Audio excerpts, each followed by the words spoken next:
हमारे नियम साधन करने से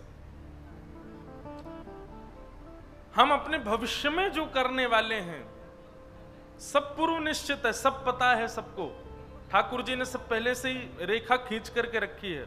अच्छा एक बात, ठाकुर जी ने ऐसी रेखा नहीं खींची कि भाई ये करते करते करते जब ये 26 साल का होगा तो इससे ये गलत काम करवाना है, नहीं, ठाकुर जी वो नहीं करते हैं। ठाकुर जी एक रेखा खींच देते हैं और 26 साल पर एक डॉट बना देते हैं, बोले कि इस उम्र में इसको एक अवसर मिलेगा कि या तो ये पाप करे या फिर ये पुण्य करे। अब ये अपनी बुद्धि से, विवेक से, अपने कर्म से अगर पाप का मार्ग अपनाएगा तो इसकी रेखा आगे से ऐसी होगी, बदल जाएगी। जैसे पटरियां होती हैं रेल की, ऐसे ही हमारी पटरियां। अब कौन चिल्लाया भाई? एक बार यहां पीछे जाके बोले आओ, आज कोई छौंक नहीं लगा दे। हाँ, कहीं पता चली छींक ही मर रही है सब लोग। यहां बोल दो कि कथा चल रही है, कोई बोले ना अभी। बोलो पंडरीनाथ भगवान की जय। बहुत सुंदर भाव है यदि ध्यान पूर्वक सुनो तो।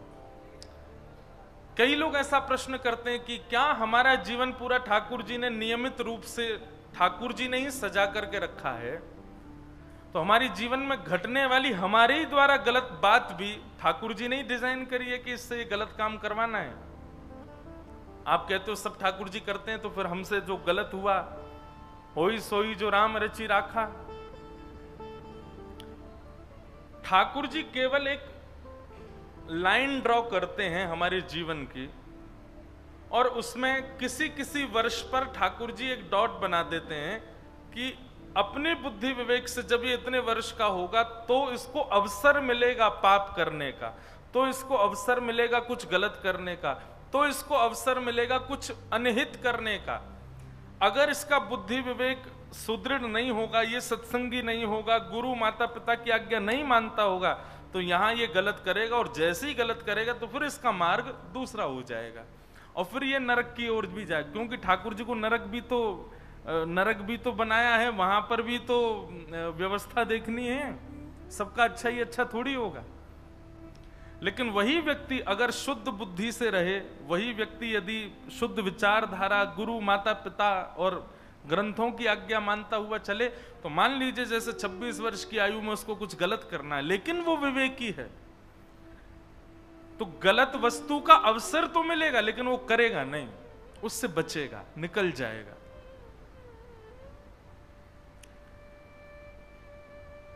अवसर सबके जीवन में आता है गलत करने का, अवसर सबके जीवन में आता है भोग भोगने का, अवसर सबके जीवन में आता है दूषित क्रिया करने का। ऐसा नहीं है कि कोई वैष्णव हो या कोई भक्त हो उसके जीवन में कोई गलत अवसर या पाप अवसर नहीं आता, सबके जीवन में आता है। लेकिन वे अपनी मर्यादाओं को समझते हुए, अपने गुरुजन की आज्ञा, अपने माता पिता की आज्ञा, अपने परिवार के एक डेकोरम को समझते हुए उस चीज को नहीं करते हैं, उससे निकल जाते हैं। ऐसे ही पापियों के जीवन में, दूषित कर्म हमेशा करने वालों के जीवन में अवसर आता है सुधरने का, अवसर आता है कुछ अच्छा करने का, अवसर आता है भगवत सन्निधि प्राप्त करने का, लेकिन वो उसको नकार देते हैं, नहीं अपनाते और वैसे ही बने रहते हैं जैसे हैं। जैसे स्कूल में पढ़ते समय अगर एग्जाम में फेल हो जाए, सब लोग इधर देखो, यहां देखो, अब चाहे जो हो, ठीक है, चाहे भूकंप आ जाए, यहां से दृष्टि मत हटाना, मैं भी आपसे नहीं हटाऊं, चाहे आवाज आवे, चाहे छोंक लग जाए, चाहे विसल आवे, चाहे माइक बंद हो जाए, आप मुझे देखो, मैं आपको देखूं। क्या बता रहा था? बहुत अच्छी बात बता रहा था कोई। हाँ, जैसे स्कूल में, यूनिवर्सिटी में, कॉलेज में अगर बच्चा एग्जाम में फेल हो जाए तो उसको अवसर मिलता है ना, री एग्जाम। वो अपना री एग्जाम करके जो उससे गलती हुई उसको सुधारने का उसको अवसर मिल जाता है। ऐसे ही सबको अवसर मिलता है अपने जीवन में, लेकिन उन अवसरों को प्राप्त करने के बाद भी जो नहीं संभलता,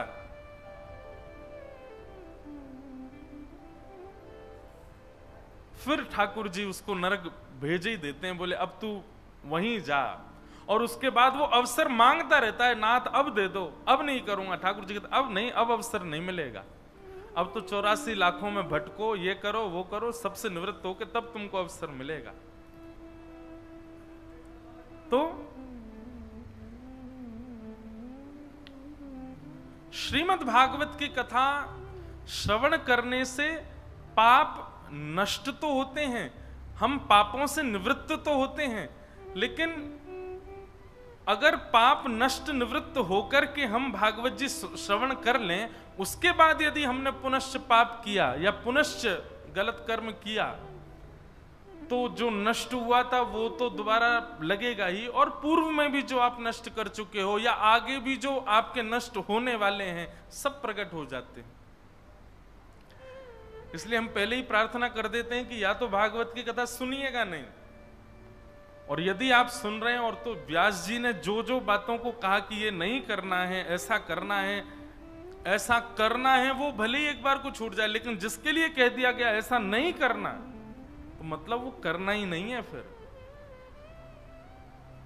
क्योंकि अगर वो किया तो एक व्यास की वाणी नहीं है, भागवत जी की वाणी है, पाप पुनः प्रकट होकर के आपको लग जाएगा।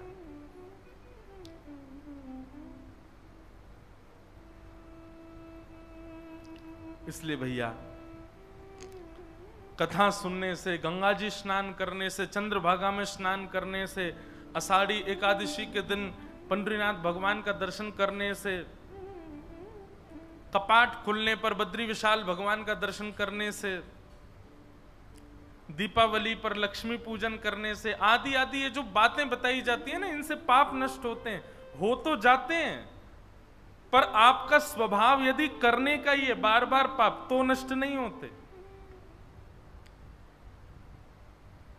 मूल रूप से तो भैया बात यह है कि इन सब अवसरों पर आप अपने स्वभाव को नष्ट करो गलत करने के, तो पाप नष्ट होता है।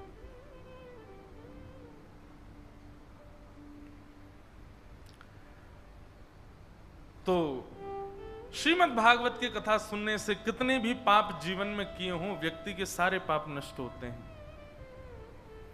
तभी नारद जी महाराज बोलने लगे, बोले महाराज क्या माता पिता से बैर करने वाला और माता पिता का द्वेष करने वाला, माता पिता से गलत भाव रखने वाला व्यक्ति भी कथा सुनने से पवित्र होता है? क्योंकि माता पिता से बैर करने वाले को तो कहते हैं कि ठाकुर जी के सामने यदि खड़ा हो जाता है ऐसा व्यक्ति जाकर के, तो ठाकुर जी भी मन में विचार करते हैं कि मेरा अभिषेक करके पुनः स्नान कर दो, इसके आने से मैं भी अपवित्र हो गया। मातृ पितृ दोष जिसके चित्त में है, माता पिता से द्वेष जिसके चित्त में है, ऐसे को ठाकुर जी कभी स्वीकार नहीं करते, वो चाहे कितनी भी अनुष्ठान करता हो। और आप कह रहे हो कि भागवत की कथा सुनने से मातृ पितृ दोष से युक्त व्यक्ति भी ठीक हो जाता है। तब सनत कुमारों ने कथा सुनाते हुए कहा, सुनो हम तुम्हें एक कथा सुनाते हैं। तुंगभद्रा नदी के तट पर एक आत्मदेव नाम के ब्राह्मण रहते थे। धुंधुली नाम की उनकी एक पत्नी थी, कोई संतान नहीं थी, और संतान ना होने के कारण वो बड़े विचलित रहते थे।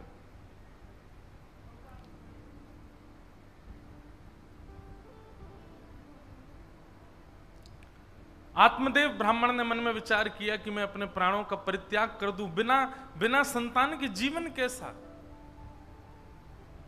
बंधु एक बात सुनिएगा, जीवन में आपको जो भी मिल रहा है वास्तव में वो आपके लिए उचित है, इसीलिए आपको मिल रहा है। और जो आपको नहीं मिल रहा है, इसमें भी यही विचार कीजिए कि वो आपके लिए उचित है कि आपको नहीं मिल रहा।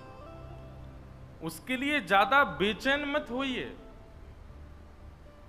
सब्र कीजिए, विश्वास कीजिए, आपके लिए उपयोग होगा तो निश्चित मिलेगा। और आपके लिए उपयोगी नहीं है, तो आप कितने भी प्रयास कर लीजिए नहीं मिलेगा। तो क्यों व्यर्थ जीवन में हम समय गवाते हैं?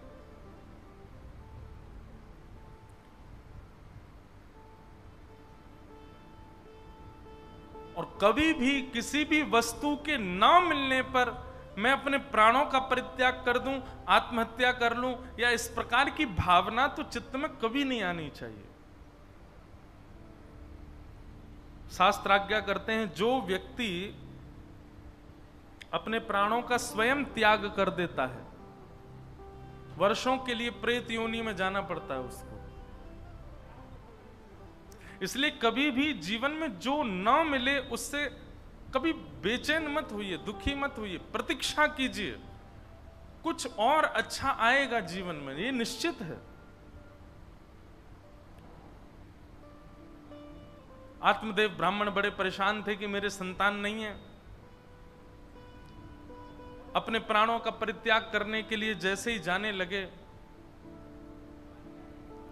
तभी एक ब्राह्मण उनको मिले और उन्होंने कहा कि आत्मदेव, तुम्हारा नाम आत्मदेव और तुम कर रहे हो अपनी आत्मा की हत्या, और केवल इसलिए कि तुम्हारी संतान नहीं है। अरे ठाकुर जी की कृपा है कि तुमको संतान नहीं है, क्योंकि अगर तुम्हारे यहां संतान योग बनता है तो तुम प्रसन्न नहीं रह पाओगे। आत्मदेव इस बात को सुनकर के और विचलित हो गए, चरणों में गिर गए, बोले नाथ आप तो सब जानते हैं, पर मुझे संतान चाहिए, भले ही उसके बाद मुझे दुख मिल जाए, पर बिना संतान का दुख मुझसे सहा नहीं जाता। आप कृपा करके मुझको संतान प्रदान करो। ब्राह्मण का हृदय बड़ा निर्मल था।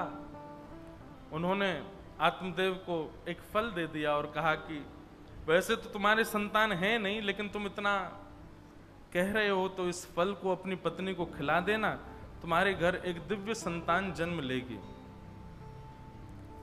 आत्मदेव उस फल को लेकर के अपनी पत्नी के पास आए, धुंधुली को वो फल प्रदान किया और 1 वर्ष का एक नियम बताया। सत्यम शौचम दया दानम एक भुक्तुम तु भोजनम वर्षावधि स्त्रिया कार्यम तेन पुत्रोति निर्मल।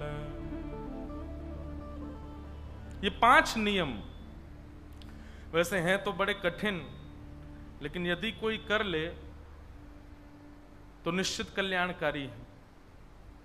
सत्यम, जैसे ही मां को पता चले कि अब गर्भ में बालक है, वो मजाक में भी झूठ ना बोले उसके बाद। अच्छा, सबसे पहले हमारे शास्त्र आज्ञा करते हैं कि यदि माता पिता के चित्त में यह भाव है कि अब हमारे घर में संतान हो, उससे पहले क्या किया जाए, और वो भगवत भक्त हो। अब संसारी हो उसके लिए यह नियम नहीं है, लेकिन भगवत भक्त हो उसके लिए क्या किया जाए। उसके बाद में ये स्थिति होनी चाहिए कि जो पति और पत्नी हैं, दोनों को हर स्थिति, चाहे वो प्रसाद ग्रहण करें तो भगवान का स्मरण करके करें, कहीं घूमने भी जाएं तो ऐसी जगह पर जाएं जो तीर्थ हो, जो धाम हो, ज्यादा से ज्यादा संतों की वाणी, वैष्णवों की वाणी, सत्संग सुनना प्रारंभ करें।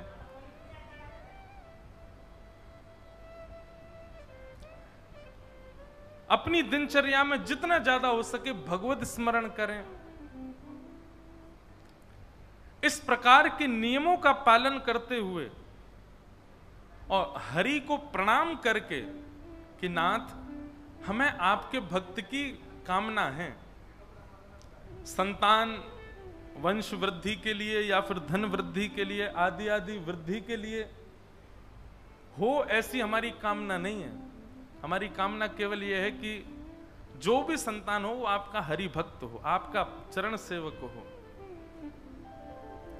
ऐसी भावना के साथ गर्भ में बालक आए तो वो भक्त होगा। फिर उसके बाद मां को क्या चाहिए, जब तक बालक गर्भ में है, सत्यम, सबसे पहली बात सत्य का वाचन करे। दूसरी बात शौचम, परम पवित्रता रखे। अपने आसपास भी कोई गंदगी ना रखे। सत्यम शौचम, तीसरी बात दया, सब पर दया करे, शत्रु भी आ जाए उस पर भी दया करे। सत्यम शौचम दया, और चौथा दानम, नित्य दान करे, अन्न दान, धन दान, वस्त्र दान, जो भी दान कर सके। जब तक बालक का जन्म ना हो तब तक नित्य दान करे। सत्यम शौचम दया दानम, और पांचवा और अंतिम, एक भुक्तुम तु भोजनम। पांचवा थोड़ा कठिन है, लेकिन अब इसके लिए तो वैद्यों से, डॉक्टरों से, घर के लोगों से पूछ ले। एक भुक्तुम तु भोजनम, बाह्य भोजन जो है वो एक ही बार ही पावे, मतलब सामान्य भोजन, उसके अलावा फलाहार और भगवत प्रसाद ही ग्रहण करे। यदि ये 5 नियमों का पालन कोई मां करे, तेन पुत्रोत निर्मल, शास्त्र आज्ञा करते हैं उसका बालक निर्मल होगा। और शास्त्र क्या, श्रीमद् भागवत जी में महात्मा कहते हैं कि उसका बालक निश्चित ही भगवत भक्त होगा। तो संतान गर्भ में धारण से पूर्व हरिस्मरण, हरि चिंतन, हरि प्रसाद ग्रहण, हरि सत्संग श्रवण, इस प्रकार हरि हरि हरि ही चिंतन में चलते रहें। और जब स्थिति ये हो जाए कि अब स्वप्न में भी हरि दिख रहे हैं, वाणी से भी हरि ही निकल रहे हैं, और कुछ सुनने की इच्छा ही नहीं हो रही है, प्रसाद भी हरि का ही पा रहे हैं, तब गर्भ में बालक धारण हो। और उसके बाद जब तक बालक जन्म ना ले तब तक मां का ये नियम होना चाहिए। 5 नियम भागवत में बताए गए। सत्यम शौचम दया दानम, एक भुक्तुम तु भोजनम। अच्छा, यहां पर लिखा है वर्षावधि, और बालक गर्भ में रहता है 9 महीने, 8 महीने, तो यहां वर्ष क्यों लिखा, 12 महीने क्यों लिखे? तो बोले कि भाई जब मां के हृदय में ये भाव आए कि अब भगवत भक्त बालक गर्भ में होना चाहिए, तब से ही नियम प्रारंभ कर दे। उस नियम के मध्य में ही बालक गर्भ में आएगा, ऐसा भाव है। इसलिए वर्षावधि लिखा है, 1 महीने, एक वर्ष तक। इस नियम को प्रारंभ कर दे बस, और फिर जब तक बालक जन्म ला ले तब तक यही नियम रखे अपना, उनका बालक निर्मल भक्त होगा। श्री नामदेव जी जैसा, श्री तुकाराम जी जैसा, श्री भक्त प्रहलाद जैसा, ध्रुव जैसा, स्वामी विवेकानंद जैसा। निश्चित ही संसार में जितनी भी भगवत भक्त हैं, उनकी मां का अगर आप जीवन देखेंगे, माता पिता का जीवन देखेंगे, और पिता का तो भले ही मत भी देखो, लेकिन मां का देखोगे तो निश्चित ही निर्मल रहा होगा, तभी उसके गर्भ से ऐसा भगवत भक्त हो सकता है।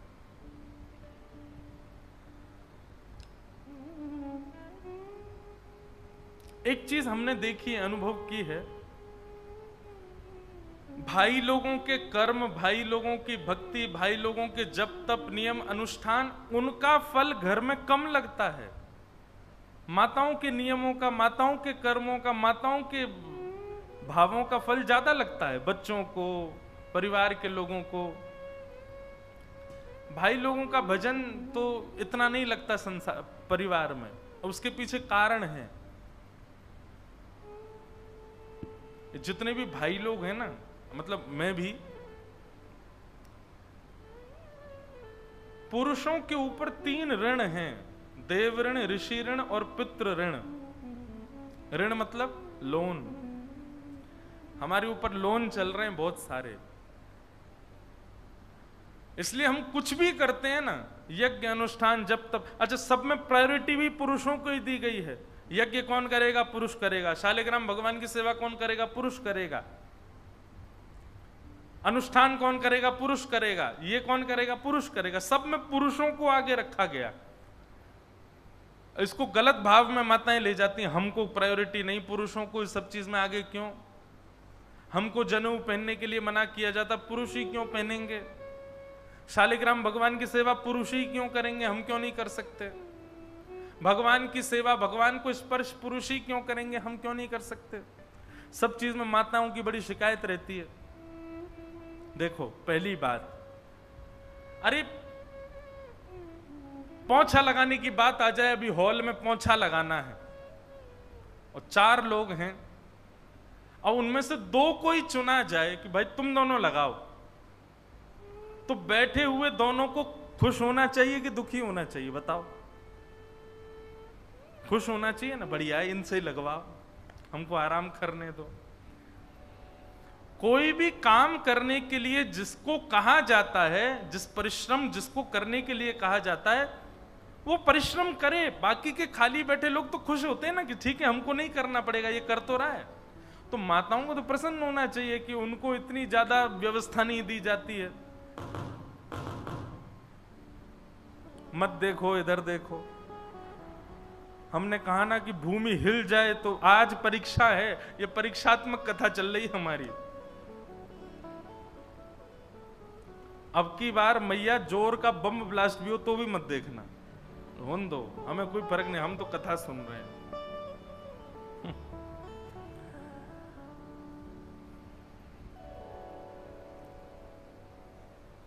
लो, आपके चक्कर में मैं भूल जाता हूं क्या सुना रहा था, क्या बता रहा था। हाँ, तो पुरुषों के ऊपर ऋण रहता है, देव ऋण, पितृ ऋण, ऋषि ऋण, 3 प्रकार के ऋण हैं हमारे ऊपर। इसलिए हम कुछ भी करते हैं ना, हमने यज्ञ किया, अनुष्ठान किया, शालिग्राम जी की सेवा की, पंडरीनाथ भगवान की सेवा की, जप किया, नियम किया, तो वो हमारा ऋण ही इतना हमारे ऊपर चढ़ा हुआ है कि वो वहीं खटता रहता है, वहीं लगता रहता है, हमको मिल ही नहीं पाता उसका कोई भी फल। लेकिन माताएं बहनों पर कोई ऋण नहीं है।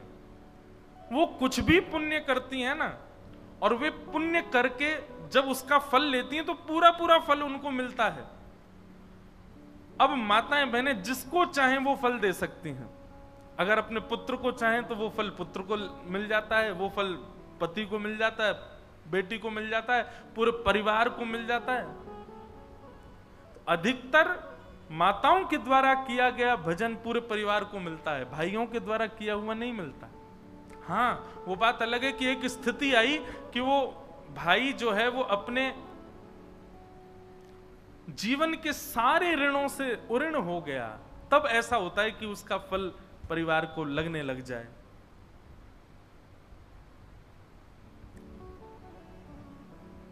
पंडरीनाथ भगवान के एक भक्त हुए, उनका नाम था श्रीनिवास। क्या नाम था? पुरिया धनाश्री। बाद में उनका नाम पड़ गया था पुरंदर दास। क्या नाम पड़ा? इसलिए कीर्तन जब होता है तो श्री पंढरपुर में गाते भी हैं, पुरंदराचा विठ्ठल विठ्ठल विठ्ठल विठ्ठल पांडुरंग विठ्ठल। तो श्रीनिवास नाम के भक्त हुए कर्नाटक में।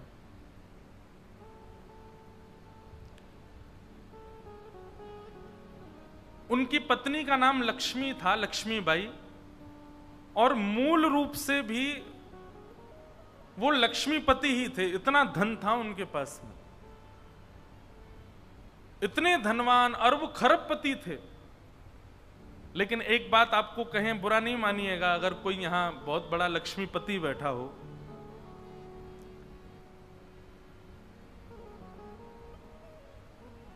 लक्ष्मी जिनके पास अधिक मात्रा में आ जाती है ना, 99% ऐसा होता है कि वो यज्ञ में निष्ठा रखेंगे, वो अनुष्ठानों में निष्ठा रखेंगे, वो इस प्रकार के क्रियाकलाप खूब करा देंगे, लेकिन उनके चित्त में भाव की कमी होती है, भाव उतना नहीं होता। प्रेम लक्षणा भक्ति धनवान को नहीं मिलती, ये क्षमा करें।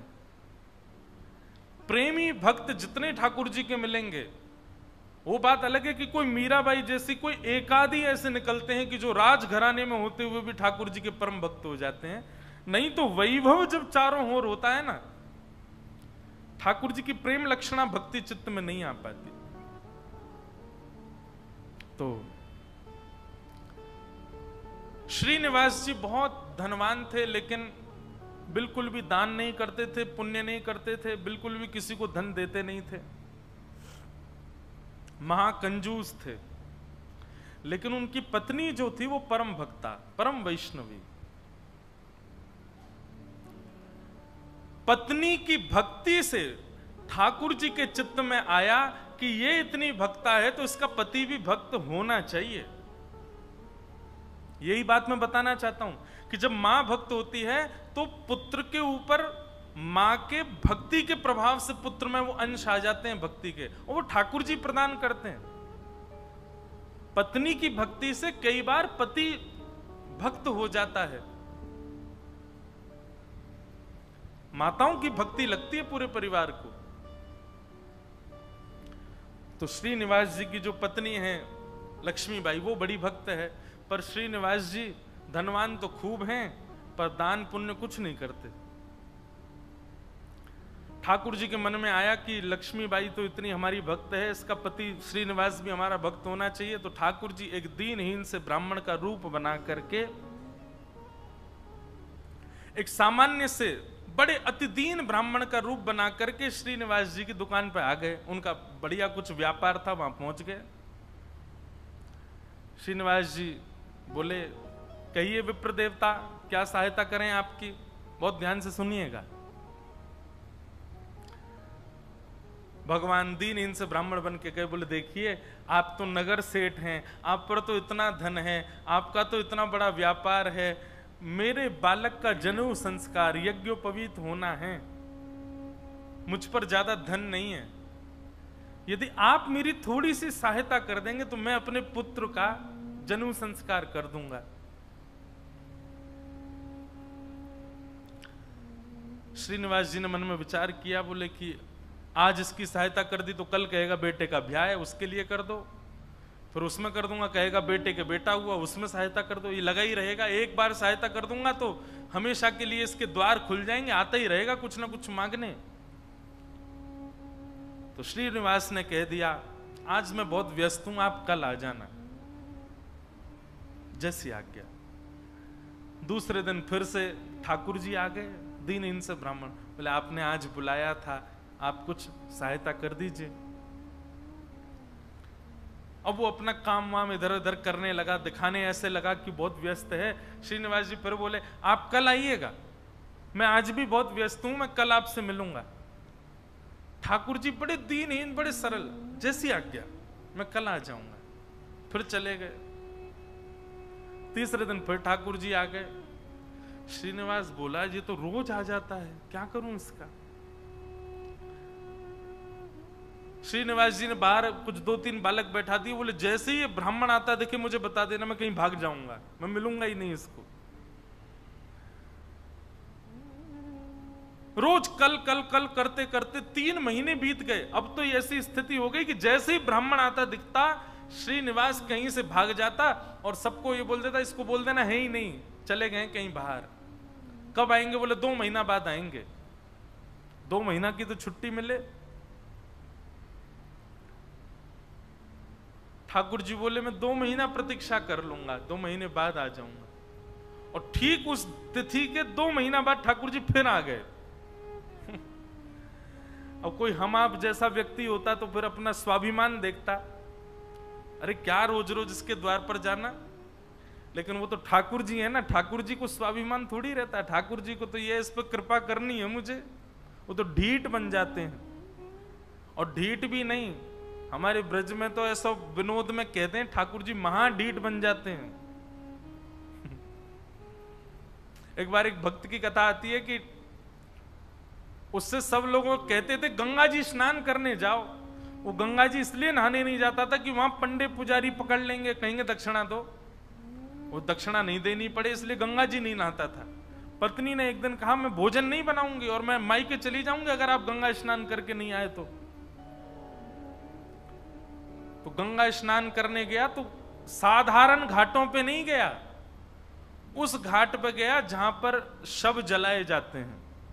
वहां पे पंडे पुजारी होते ही नहीं है। बोलो वहां नहाऊंगा तो कोई नहीं आएगा। कंजूसों की भी। अच्छा एक और चीज, हमने कई भक्तों के चरित्र देखे, कंजूसों से भी ठाकुर जी की बड़ी मैत्री है। दान पुण्य करने वाले तो ठाकुर जी के हैं ही, लेकिन जो कंजूस होते हैं ना, ठाकुर जी उनका भी पीछे छोड़ते नहीं है, कैसे ना कैसे भी करके उनका पैसा निकलवाते ही हैं।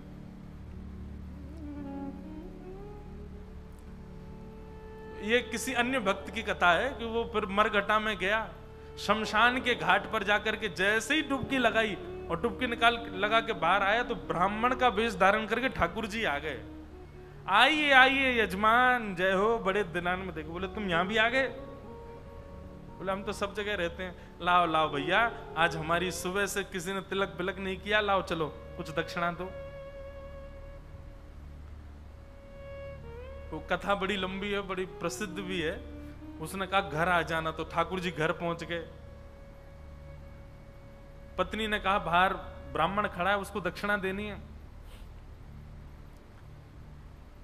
कंजूस व्यक्ति बोले उनसे कह दो आज बीमार हैं, कल आ जाएगा।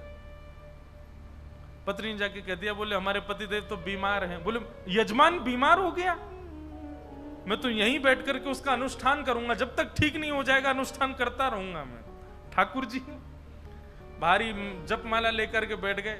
पत्नी ने अंदर जाके बताया, बोले वो तो बाहर अनुष्ठान कर रहे हैं, तुम ठीक हो जाओ तब जाएंगे। मन में विचार करने लगा, बोले जाएगा नहीं, सुनो बाहर जाके उसको कह दो पतिदेव तो पधार गए, भगवत धाम चले गए। पत्नी बोली 1 रुपया ही तो देना है, दे दो जाके। बोले क्यों दे दो, तुमको क्या पता कितनी मेहनत से कमाया जाता है, मना कर दो, कह दो पधार गए वो तो। पत्नी बेचारी थोड़ी रोती रोती सी गई, बोले आप अब चले जाओ, पतिदेव तो पधार गए। ठाकुर जी बाहर ब्राह्मण बन के बैठे। ठाकुर जी बोले मेरे यजमान पधार गए, अंतिम संस्कार मैं करा के जाऊंगा, मेरे यजमान है, उनकी शव यात्रा में जाऊंगा, उनकी अर्थी मैं बनवाऊंगा, चिता में लकड़ियां मैं लगवाऊंगा, अपने हाथ से अपने हाथ से एक एक लकड़ी रखवाऊंगा, और मैं वेद मंत्र बोलूंगा, मेरे मंत्रों के उच्चारण से उनके अग्नि संस्कार होगा। मुझे नहीं चाहिए दक्षिणा, आप मत देना मुझको, अब मैं मुफ्त में उनका संस्कार करा के जाऊंगा। पत्नी दौड़ी दौड़ी गई, बोले 1 रुपया निकाल के दे दो, वो तो संस्कार कराने को तैयार है तुम्हारे।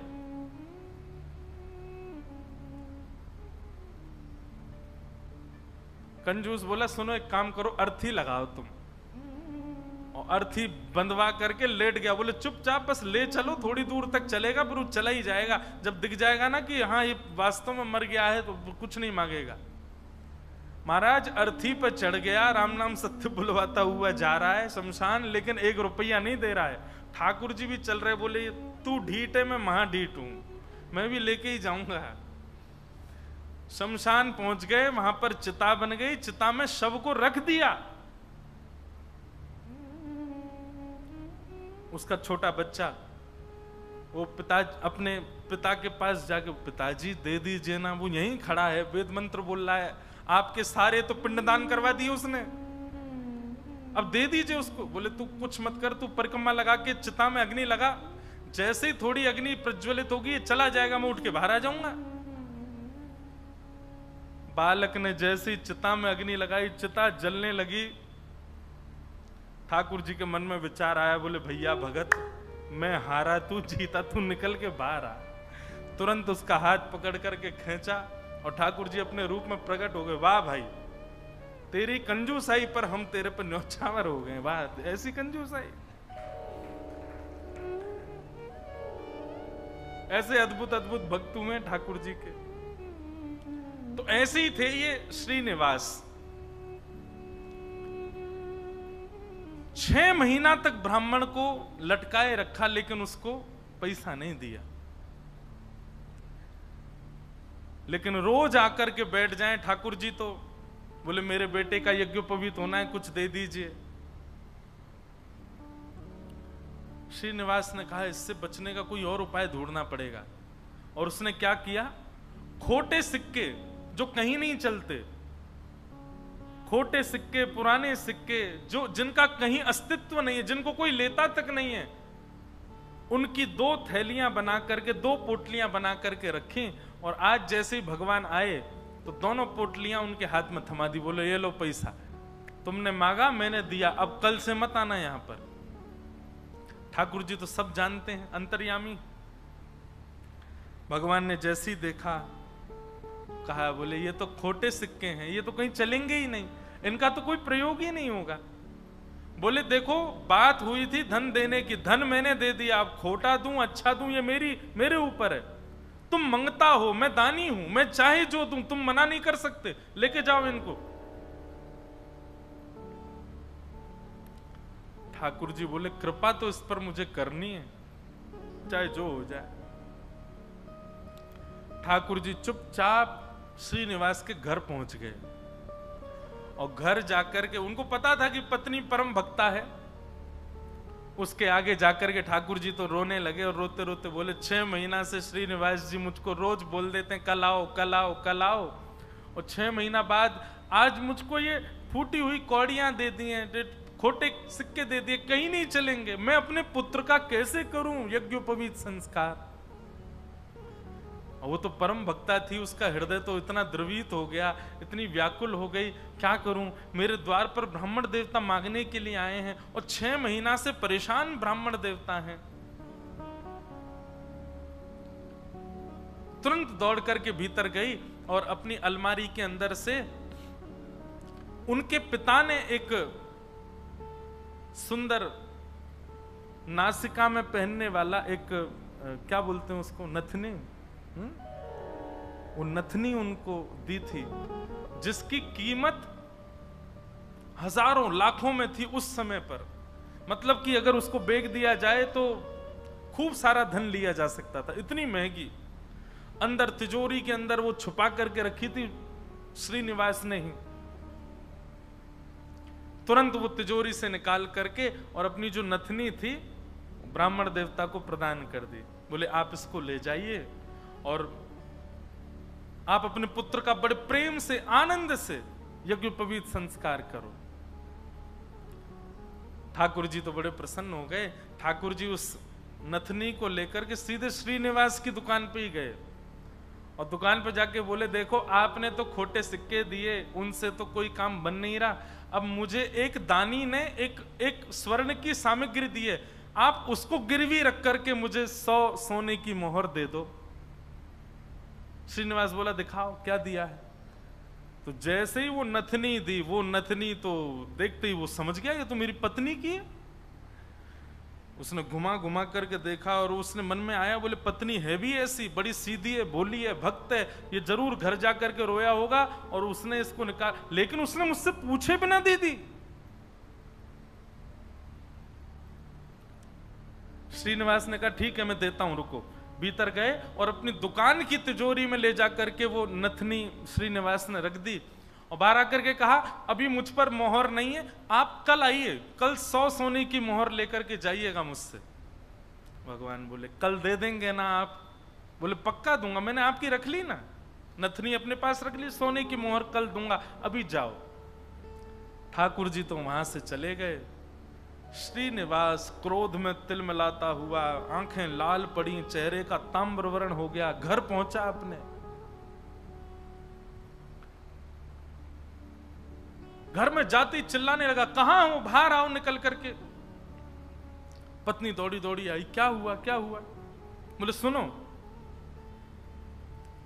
तुम्हारे पिता ने जो तुमको नथनी प्रदान की थी बड़ी बहुमूल्य, उसमें बहुत सारे रत्न लगे हैं, बहुत सुंदर एक हीरा लगा, जरा लेके तो आना, मुझे देखनी है वो। अब पत्नी घबराने लगी, बोली वो तो मैंने ब्राह्मण को दे दी और श्रीनिवास अपनी तिजोरी में रख करके आए थे। इधर उधर घूमने लगा और बार बार पूछे कहां है नथनी, जल्दी लेकर के आओ। पत्नी घबरावे, थोड़ी देर में बोला यदि तुम लेकर के नहीं आई तो तुमको जीवित गाड़ दूंगा मैं, तुम्हारी मृत्यु कर दूंगा मैं, जल्दी लेकर के आओ, भीतर जाओ। श्रीनिवास का क्रोध देख करके जो लक्ष्मीबाई उनकी पत्नी थी वो कक्ष के भीतर गई, अंदर से किवाड़ लगा करके खूब रुदन करने लगी, स्मरण करने लगी, हे जगतनाथ, हे प्राणनाथ, मैंने अपराध किया है कि मैंने अपने पति से बिना पूछे घर की सामग्री किसी को दे दी, पर वो किसी दरिद्र व्यक्ति को तो नहीं दी, किसी गलत स्थान पर तो नहीं दी। एक ब्राह्मण बेचारा केवल अपने परिवार का पालन करने के लिए कुछ मांग रहा है, 6 महीने से परेशान था, उसको यदि मैंने दी, इसमें भी आपकी सेवा का भाव रखा मैंने, क्योंकि मैंने सुना है कि ब्राह्मण आपके मुख हैं। कोई ब्राह्मणों की सेवा करता है तो वो आपके मुख की सेवा के समान होता है। मुझसे अपराध तो हो गया है नाथ, लेकिन मैंने तो आपकी सेवा के लिए किया है। मेरे प्राण तो आज निकल जाएंगे, पति मुझे मेरे जीवित छोड़ेंगे नहीं, लेकिन मैं उनके हाथों मर कर के उन पर दोष लगे ऐसा नहीं करूंगी, मैं स्वयं अपने प्राण त्याग दूंगी। और उन्होंने तभी वहां कक्ष में कुछ ऐसी सामग्री थी, उससे विष लेकर के एक कटोरी में और पीना चाहा, और अंत समय में बस एक भावना रखी, हे मेरे ठाकुर जी, केवल आप उस ब्राह्मण को सुरक्षित रखिएगा, उसके परिवार को सुरक्षित रखिएगा, कहीं ये लड़ते झगड़ते उसके ऊपर आक्षेप ना डाल दें, उसके ऊपर कोई कष्ट ना दे दें, उसके बालक का अच्छे से यज्ञोपवीत संस्कार हो जाए। मेरी बस यही प्रार्थना है। मैं प्राण इसलिए नहीं त्याग रही हूं कि मेरे साथ कुछ गलत हुआ, कुछ अन्याय हुआ, मैं प्राण इसलिए त्याग रही हूं नाथ कि कहीं मेरे पति के ऊपर कोई आक्षेप ना लगा दे।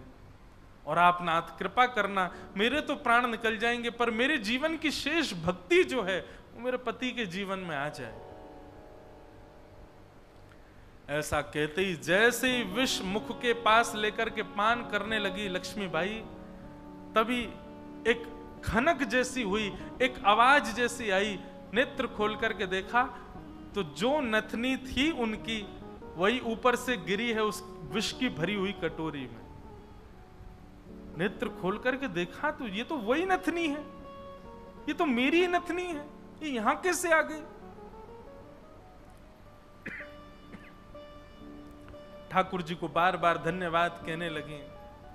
निश्चित ही श्री ठाकुर जी ने कृपा करके ये मुझे प्रदान कर दी। तुरंत उस पात्र को दूर रख करके नथनी हाथ में लेकर के, भगवान पर विश्वास तो उनका था ही, प्रसन्न मुद्रा में द्वार खोल करके बाहर आई और बाहर आकर के श्रीनिवास जी को दिखा दी, लीजिए ये लो नथनी। अब यहां श्रीनिवास का दिमाग घूम गया, बोले नथनी तो मैं अपनी तिजोरी में रख करके आया हूं, ये अंदर से कैसे निकाल के लिए आई? उसने नथनी पकड़ी, बोले ये तुम्हारी है ना? बोले हाँ मेरी है, देखिए ना वही हीरा है, वही रत्न है, वही स्वर्ण है। श्रीनिवास बोला हाँ है तो वही। वो कुछ नहीं, बात ही नहीं करी, नथनी लेकर के सीधा अपनी दुकान पर गया और दुकान पर जाकर के तिजोरी जो कि यथावत जैसी ताला आदि लगा के गया, जनेऊ में चाबी फंसा रखी थी, चाबी निकाल करके जैसे ही तिजोरी खोली और तिजोरी खोल करके भीतर देखा तो जिस तिजोरी में नथनी रखी थी वो वहां थी ही नहीं। श्रीनिवास तो व्याकुल हो गया, बोले ये कैसे संभव हो सकता है? वो तो घर गया, घर जाकर के पत्नी से कहने लगा, बोले मुझे सब सत्य बताओ, मुझे पता है कि ये नथनी अंदर नहीं थी, लेकिन मुझे सत्य जानना है कि ये अंदर आई कैसे। मैं तुम्हारे हाथ जोड़ता हूं, मुझे सत्य बताना। तब पत्नी ने सारा वृत्तांत बताया। बोले एक ब्राह्मण 6 महीने से आपकी दुकान के चक्कर लगा रहे थे, आपने उनको कुछ नहीं दिया, वही मेरे पास आए तो मुझे कुछ नहीं मिला तो मैंने वो नथ उनको प्रदान कर दी। बस मैंने उनको प्रदान की थी, अब आपको कैसे इसका पता चला ये नहीं। तो फिर आगे श्रीनिवास ने बताया, बोलो ब्राह्मण मेरे पास आए और मेरे पास आके नथनी को उन्होंने गिरवी रखा, 100 सोने की मोहर मांगी थी, मैंने कल आने के लिए उनको कहा, मैंने तिजोरी में रखी, लेकिन तुम्हारे पास कैसे आई अंदर? पत्नी ने बताया, बोले जब आप बहुत क्रोध करने लगे तो भीतर जाकर के मैं विष पान करने की योजना बना रही थी, और जैसे ही मैंने विष अपने मुख से लगाया तभी खनक करके आवाज आई और जिस पात्र में विष था उसमें नथनी अपने आप आकर के गिर पड़ी। ये बात सुनते ही श्रीनिवास रुदन करने लगे, रोने लगे और रुदन करते करते उनको वो बार बार ब्राह्मण की छवि दिखाई देने लगी और बार बार उसकी छवि में ठाकुर जी का रूप दिखने लगा।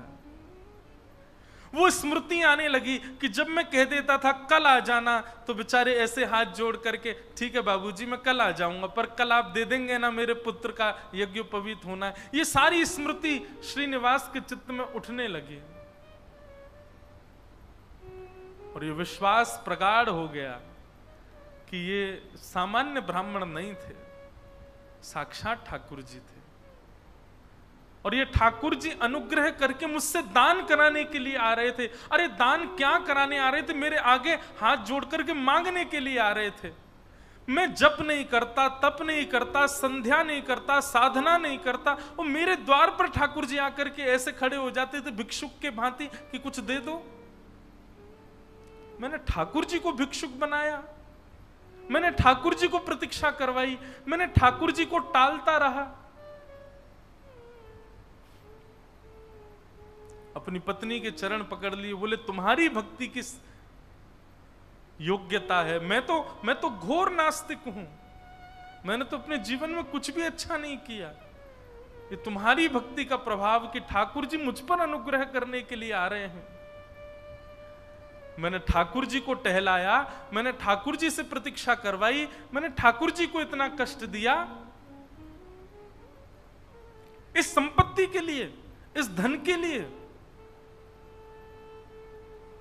तुरंत हाथ में जल लेकर के, अक्षत लेकर के, दक्षिणा रख करके अपनी पत्नी से कहा तुम भी हाथ रखो, और दोनों ने हाथ में हाथ रख करके अपनी संपूर्ण संपत्ति, जितनी संपत्ति है, दुकान, मकान, बगान, जो कुछ भी था उनके पास में, सबको संकल्पित करके कृष्णार्पणमस्तु, हम सब ठाकुर जी को अर्पित करते हैं। इस संपत्ति के चक्कर में मैंने ठाकुर जी से प्रतीक्षा करवाई, इस संपत्ति के आगे मैंने ठाकुर जी को इतना कष्ट दिया।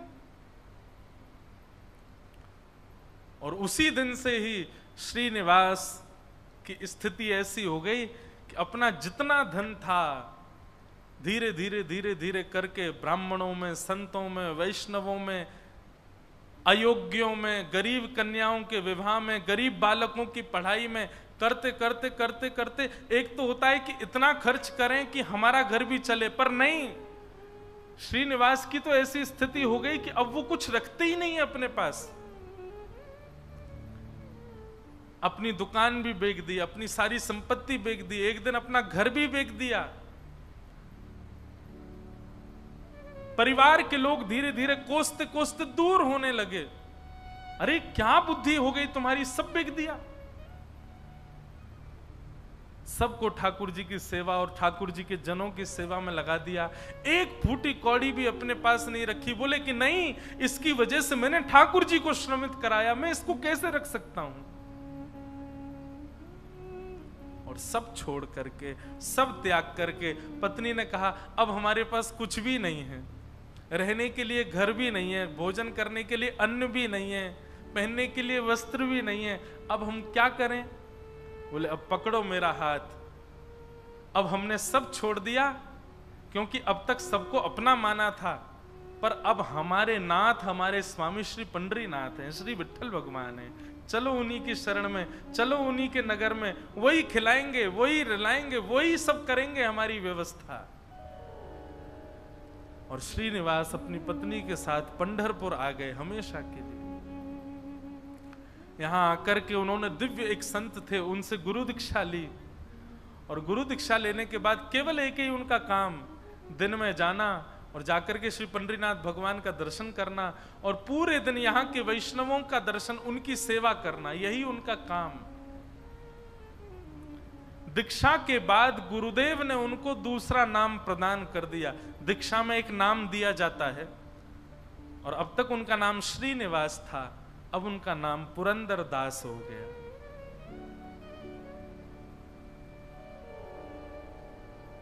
श्री पुरंदर दास चंद्रभागा नदी के तट पर बैठे रहते, दिन भर विठ्ठल विठ्ठल विठ्ठल विठ्ठल विठ्ठल बस चिंतन करते, और उस स्वरूप का ध्यान करते जो ब्राह्मण रोज अपने हाथ फैला करके दुकान पर आता था। 4 लोगों को बैठ कर के बताते कि मेरी दुकान पर कैसे ठाकुर जी आते थे, और मैं नालायक, मैं दुष्ट प्राणी, मैं रोज उनसे कहता था कल आ जाना, कल आ जाना। अरे मैंने कितना बुरा किया, लोग खड़े करके दिखवाता था, दूर से दिख जाते तो मैं भाग जाता था। मेरे द्वार पर साक्षात जगन्नाथ आते थे और मैं उनके साथ ऐसी लीला करता, ऐसा कपट करता था। उस कपट का ही दंड दे रहा हूं खुद को। और उसी स्थिति में रहते रहते रहते रहते श्री पुरंदरदास जी एक कवि के रूप में निर्मित हो गए और ठाकुर जी की सुंदर सुंदर रचनाएं लिखने लगे, सुंदर सुंदर पदावली, सुंदर सुंदर भाव। लेकिन पुरंदरदास जी का यह भाव है कि वो अधिकतर रचनाएं कन्नड़ भाषा में ही लिखते थे और सुंदर रचनाएं करके श्री पंडरीनाथ भगवान को सुनाया करते थे। पंढरपुर आने वाले भक्त पुरंदरदास जी की रचनाएं सुनकर के आनंदित हो जाते थे और श्री पंडरीनाथ भगवान के सन्मुख कीर्तनकार जा जा करके उस रचनाओं को गाया करते थे। इस प्रकार पुरंदरदास जी अपना जीवन शेष समय एक कवि के भांति भगवान लीला चिंतन करते करते उन्होंने ठाकुर जी के श्री चरणों में अपने प्राणों का परित्याग कर दिया। कहने का अभिप्राय,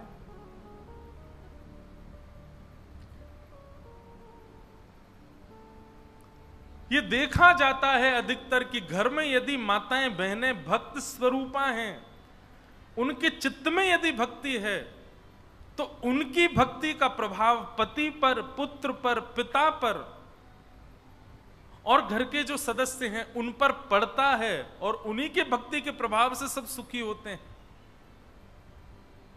जिस प्रकार लक्ष्मीबाई की भक्ति के प्रभाव से श्रीनिवास परम भक्त हुए और परम भक्त होकर के श्री ठाकुर जी के चरणों को प्राप्त हो गए, ऐसे श्री पुरंदरदास जी को हम बारंबार प्रणाम करते हैं।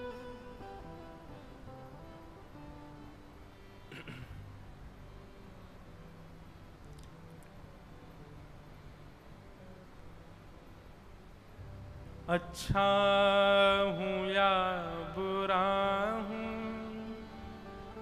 जैसा भी हूं तुम्हारा, अच्छा हूं या बुरा हूं, जैसा भी हूं तुम्हारा।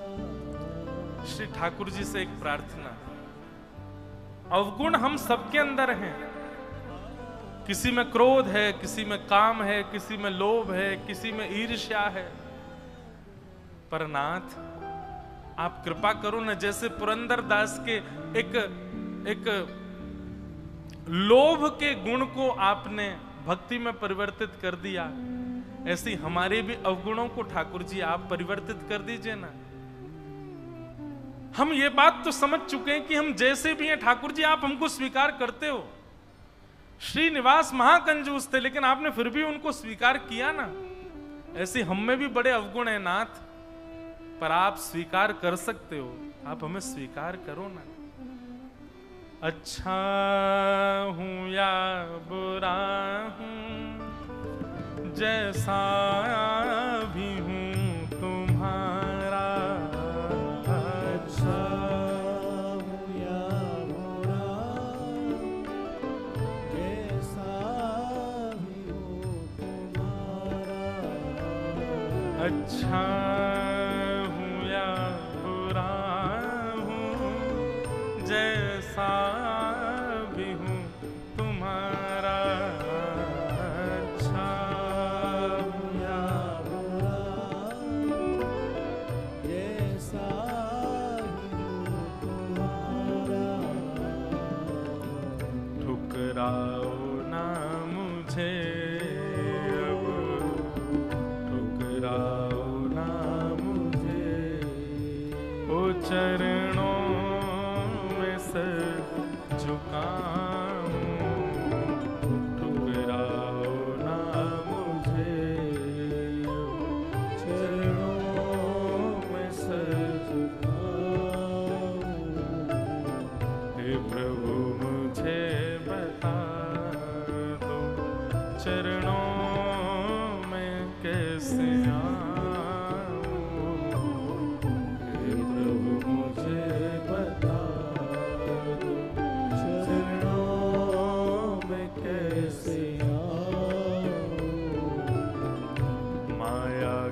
बंधनों से छुटकार कैसे पाऊं, माया के बंधनों से छुटकार कैसे पाऊं, हे प्रभु मुझे बता। श्री पंडरीनाथ भगवान की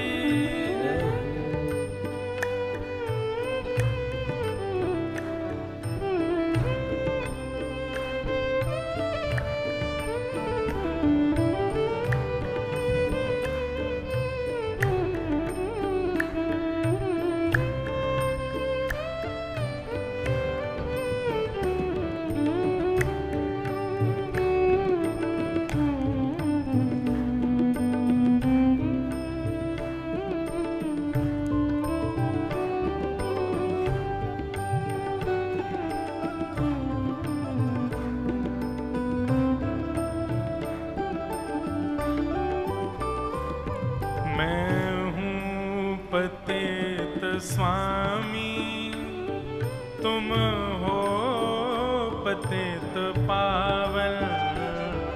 मैं हूँ पतित स्वामी, तुम हो पतित पावन। मैं हूँ पतित स्वामी, तुम हो पतित पावन। मैं हूँ पतित स्वामी, तुम हो पतित पावन। नाथ, पतित का मतलब पाप, पाप करने का। पापियों में स्वामी हूं मैं, बहुत पाप किए मैंने, पर आप तो पतित पावन होना नाथ। मैं हूँ स्वामी, तुम हो पतित पावन। मैं हूँ पतित स्वामी, तुम हो पतित पावन। अवगुण भरा हृदय में, अवगुण भरा हृदय, ओ अवगुण भरा हृदय, अवगुण भरा हृदय, ओ इसे कैसे मैं दिखाऊं। अवगुण भरा हृदय, इसे कैसे मैं दिखाऊं। हे प्रभु मुझे बता दो, चरणों में कैसे आऊं। हे प्रभु मुझे बता दो, चरणों में कैसे आऊं। माया के बंधनों से छुटकार कैसे पाऊं।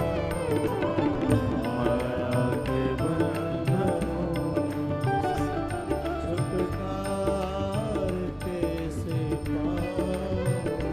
जय जय राम कृष्ण हरि, जय जय राम कृष्ण हरि।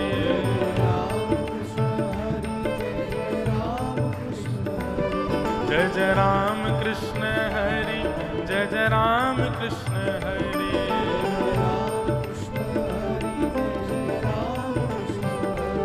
जय जय राम कृष्ण हरि, जय जय राम कृष्ण हरि।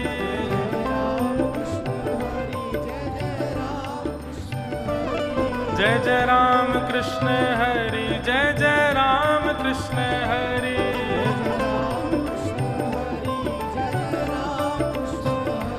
जय जय राम कृष्ण हरि, जय जय राम कृष्ण हरि।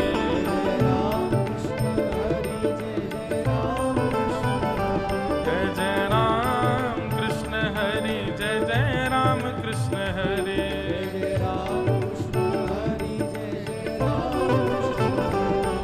जय जय राम कृष्ण हरि, जय जय राम कृष्ण हरि। जय जय राम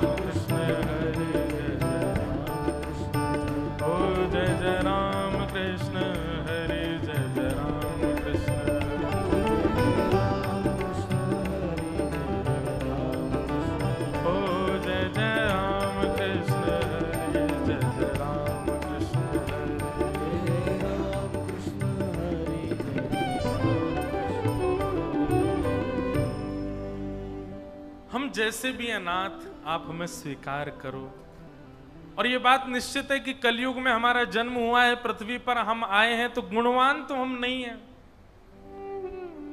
एक बात हमारी बहुत ध्यानपूर्वक सुनिएगा बंधुओं, संसार में कोई भी व्यक्ति सर्वगुण संपन्न हो ही नहीं सकता। संसार में व्यक्ति सर्व दुर्गुण रहित हो ही नहीं सकता। उसका अंदर कोई ना कोई दुर्गुण तो है, चाहे वो कोई महाराज है, कोई संत है, कोई बहुत बड़ा आदमी क्यों ना हो, दुर्गुण किसी के अंदर नहीं हो, ऐसा हो ही नहीं सकता। आप पृथ्वी पर जन्मे हो, पृथ्वी पर बैठे हो, पृथ्वी पर जी रहे हो, इसका मतलब आपके अंदर दुर्गुण है। हम लोग बस केवल इन भजन मार्ग से, भक्ति पथ के मार्ग से उन दुर्गुणों का सेटलमेंट कर रहे हैं, थोड़ा उनको सही करने का प्रयास कर रहे हैं। गलत हम सब ने किया है अपने जीवन में, दुर्गुण हम सबके अंदर है जीवन में, दूषित विचारधारा हम सबके चित्त में आती है, राग द्वेष अभिनिवेश काम क्रोध लोभ मोह सबके अंश हैं हमारे अंदर।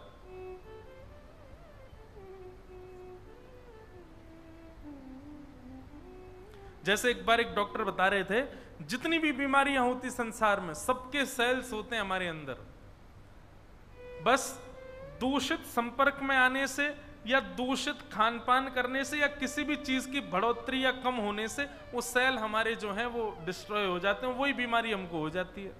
ठीक वैसे ही सारे अवगुण हैं हमारे अंदर, काम क्रोध लोभ मोह ईर्ष्या द्वेष अभिनिवेश अहंता ममता चिंता, सब कुछ है हमारे अंदर।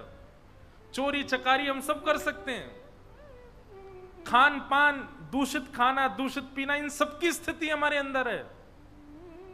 बस हम बाह्य कुछ सत्संगों के प्रभाव से, गुरुजनों के प्रभाव से, वातावरण के प्रभाव से हम सब चीजों से धीरे धीरे बच के निकल जाते हैं।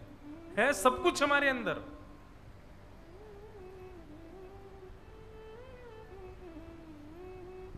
मैं तो कहता हूं कथा में कि अगर एक दिन के लिए अनाउंसमेंट हो जाए, भारत के सारे ज्योतिषी मिलकर के अनाउंसमेंट करवा दें कि आगामी 16 अगस्त को ऐसे नक्षत्र आने वाले हैं कि दुनिया का व्यक्ति कुछ भी कर ले उसको पाप नहीं लगेगा, तो क्या होगा?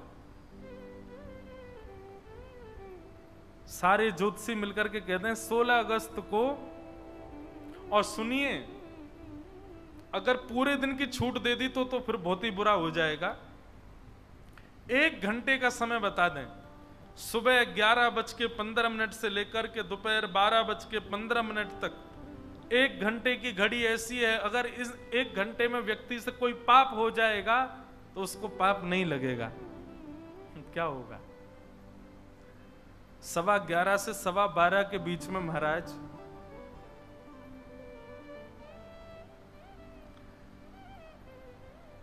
कथा आदि सुनने वाला, अपने आप को बड़ा संभाल के रखने वाला, अपने आप को बड़ा व्यवस्थित रखने वाला भी सोच लेगा 1 घंटे का ही तो समय, कुछ कर ही लेते हैं, पाप तो लगना नहीं है इसमें। चलो हम भी थोड़ा चख करके देखें कैसी लगती पीने में।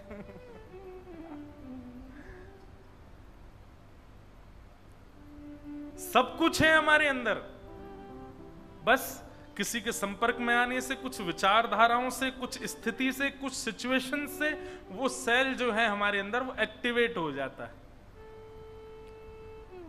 है सब कुछ हमारे अंदर।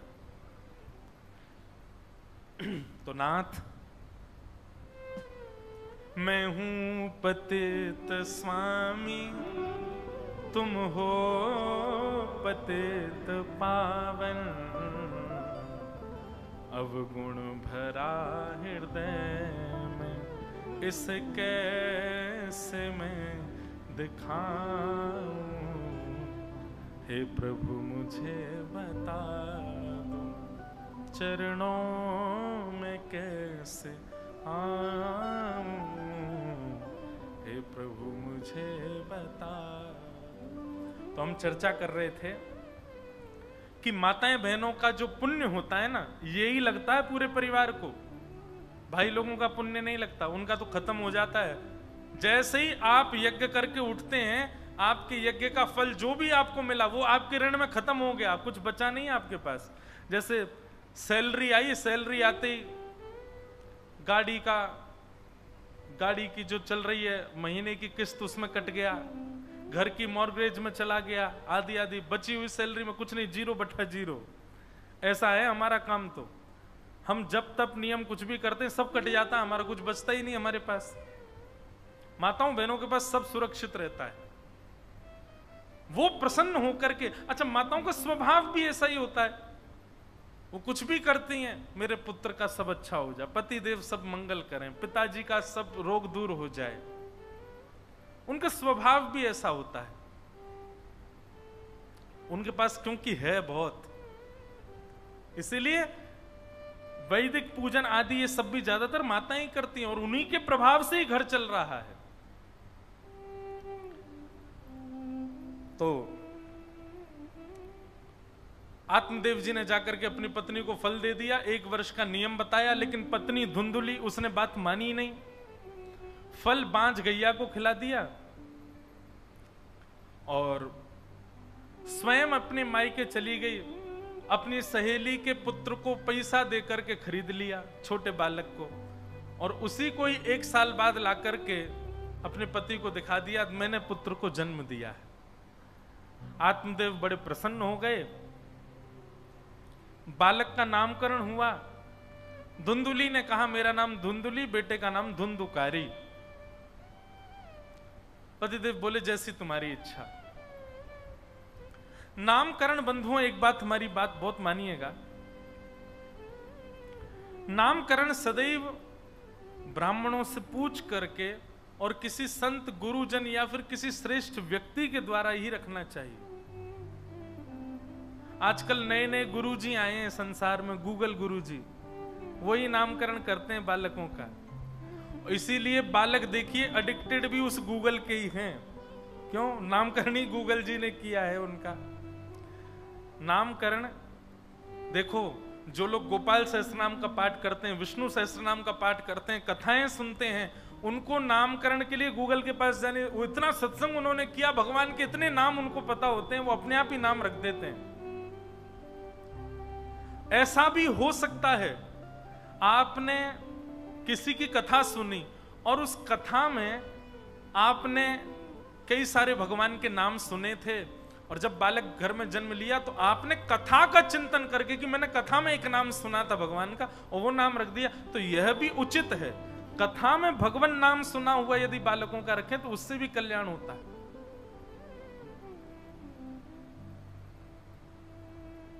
नाम बहुत सोच समझ के रखना चाहिए।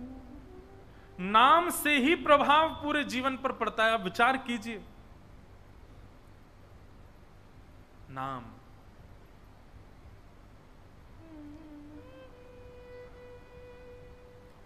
आपकी सब जगह पहचान उसी से है, संसार में ही नहीं, तीनों भुवनों में, तीनों लोकों में आपकी पहचान आपके नाम से है। अरे नाम भी ऐसा हो कि ठाकुर जी भी जब बोलें तो ठाकुर जी को भी आनंद आ जाए। आहा, कितना मधुर नाम है। आपको पता है श्री पंडरीनाथ भगवान, एक सुंदर लीला सुनो। पुजारी जी ने रात में पंडरीनाथ भगवान को शयन करा दिया।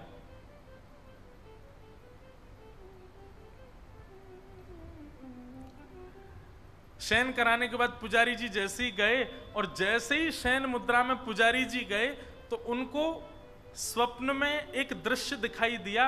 और वो दृश्य क्या दिखाई दिया? एक क्षण के लिए कि ठाकुर जी सोए नहीं है, उठ के बैठ गए और रुक्मणी जी करताल बजा रही हैं और ठाकुर जी नाच रहे हैं। ये दृश्य देखते ही उनकी आंख खुल गए, और आंख खुल करके उनको लगा कहीं ऐसा तो नहीं कि मैंने सेज वेज अच्छे से नहीं लगाई हो, ठाकुर जी सोए नहीं हो इसलिए मुझे संकेत दे रहे हो कि मैं सोया नहीं हूं, मुझे आके सुला जा। पुजारी जी दौड़े दौड़े मंदिर में गए, और जैसे ही पंडरीनाथ भगवान के मुख्य गर्भगृह में पर्दा हटा करके देखा तो प्रत्यक्ष रूप से क्या दिखाई दिया? श्री रुक्मणी जी करताल बजा रही हैं वास्तव में, और श्री ठाकुर जी अपने हाथ, दोनों भुजाएं जो कमर पर रहती हैं उनमें करताल लेकर के, और श्री ज्ञानोबा तुकाराम, ज्ञानोबा तुकाराम, ज्ञानदेव तुकाराम, ज्ञानोबा तुकाराम नृत्य कर रहे हैं। पूरा विश्व विठल विठल गा करके नृत्य करता है, और श्री ठाकुर जी अपने भक्त का चिंतन करके नृत्य करते हैं। ज्ञानोबा तुकाराम, ज्ञान देव तुकाराम। इसीलिए हमारे यहाँ के ये ऊपर लिखा है ना, पुंडलीक वरद हरि विठल श्री ज्ञान देव तुकाराम, श्री पंडरीनाथ भगवान की। ठाकुर जी को भक्त नामावली बड़ी प्रिय है, अपने भक्तों का नाम बहुत प्रिय है। इतना आनंद ठाकुर जी को आता है, तो नाम भी ऐसा हो बालकों का कि ठाकुर जी को भी लेने में सुख आवे। क्योंकि भक्त जब भक्त बन जाता है तो ठाकुर जी उसके नाम के संकीर्तन करते हैं। आहा,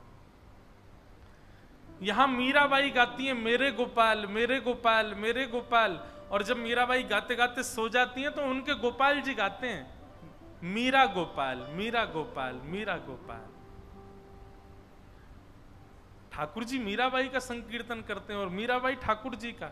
ज्ञानदेव तुकाराम श्री नामदेव जी ठाकुर जी का कीर्तन करते हैं और ठाकुर जी उनका कीर्तन करते हैं। तो नामकरण या तो ठाकुर जी का नाम हो या किसी भक्त वैष्णव का नाम हो। धुंधुकारी बड़ा हुआ, दुष्ट हुआ, धीरे धीरे माता पिता को प्रताड़ित करने लगा। वहीं एक बाल्यकाल में ही गैया ने भी एक बालक को जन्म दिया था, उसका नाम गोकर्ण रखा गया था। गोकर्ण पंडित ज्ञानी बना। धुंधुकारी की प्रताड़ना से पीड़ित होकर के मां ने तो अपने प्राण त्याग दिए और श्री आत्मदेव जी घर छोड़ करके चले गए। आत्मदेव जी जैसे ही वन में गए, वन में गोकर्ण जी महाराज ने उनको ज्ञान उपदेश किया कि देह स्थिमां सरुधिरे भिमतिं त्यजत्वं जाया सुतादिषु सदा ममतां विमुञ्च पश्यानिशं जगदिदं क्षणभङ्गुनिष्ठं वैराग्य राग रसिको भव भक्तिनिष्ठ। देहे स्थिमां सरुधिरे अभिमतिं त्यजत्वम्। पिताजी, मानव को दुख देने वाली दो चीजें होती हैं, अहमता और ममता।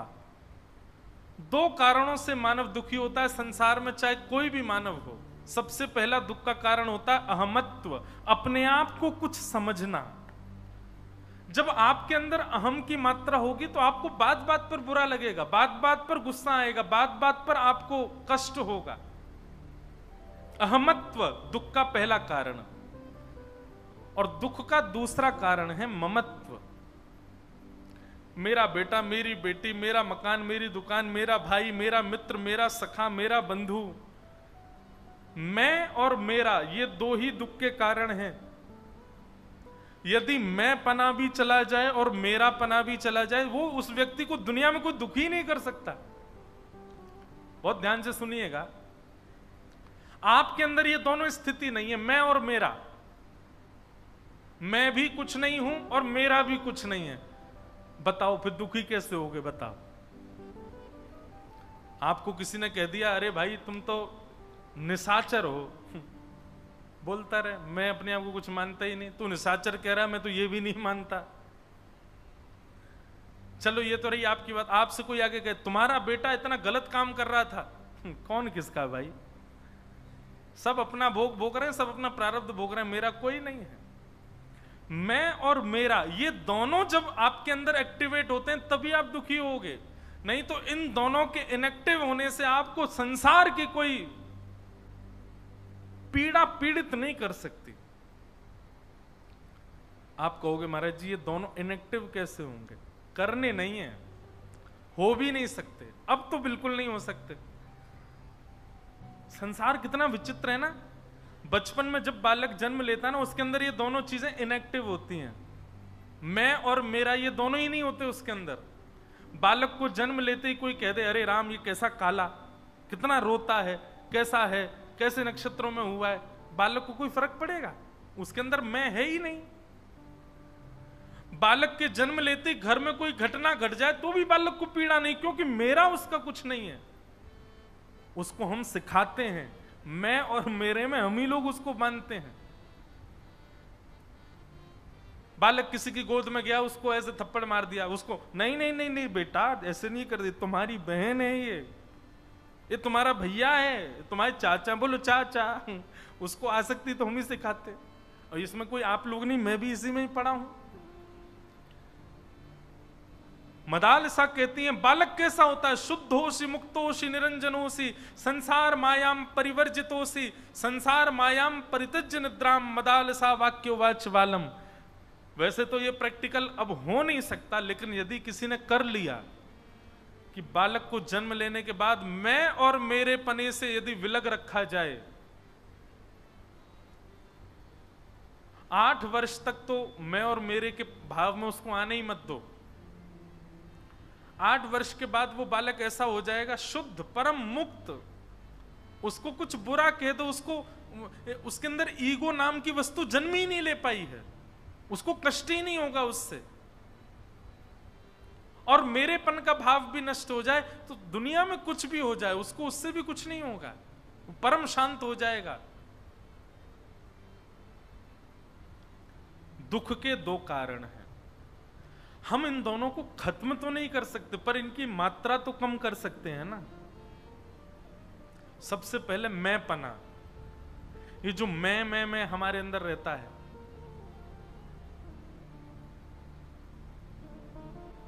इसको निकालो। आपसे कोई 4 बात बुरी कह दे तो आपको कष्ट नहीं होना चाहिए, और आपको 5 बात कोई अच्छी कह दे तो आपको फूलना भी नहीं चाहिए। सुख में फूलो मती, दुख में भूलो मती, प्राण जाए मगर नाम भूलो मती, काम की वासना को मिटाते चलो, कृष्ण गोविंद गोपाल गाते चलो। आप आकर के कहते महाराज जी कथा में बड़ा आनंद आया, तो ये सुनकर के मुझको प्रसन्नता नहीं होनी चाहिए या मेरे अंदर अभिमान नहीं जन्म लेना चाहिए। आपने आकर के कहा महाराज जी आज कथा में वो सुख नहीं मिला, तो इससे मुझे पीड़ा भी नहीं होनी चाहिए। ये स्थिति इतनी तो मैं बना सकता हूं ना, इसी से ही मैं दुख से बच पाऊंगा।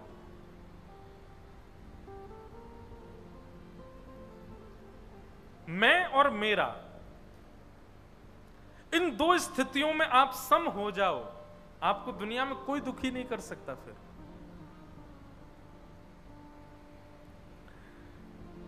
पिताजी आपके दुख का कारण पुत्र नहीं है, आपके दुख का कारण पत्नी नहीं है, आपका दुख का कारण परिवार नहीं है, आपके दुख के कारण आपके भीतर की ही 2 स्थितियां हैं, मैं और मेरा। पहले आप इसलिए दुखी थे कि मेरे कोई संतान नहीं है, मेरे कोई बालक नहीं है, मेरा जीवन ऐसे ही निकल गया। अब आप इसलिए दुखी हो कि मेरी संतान ऐसी क्यों हो गई, मेरी संतान इतनी दुष्ट क्यों हो गई, ये धुंधकारी मेरा पुत्र इतना दुख देने वाला क्यों। दोनों स्थितियों में आपके दुख का कारण मेरा है, इसको निकाल दीजिए, आप कभी दुखी नहीं होंगे।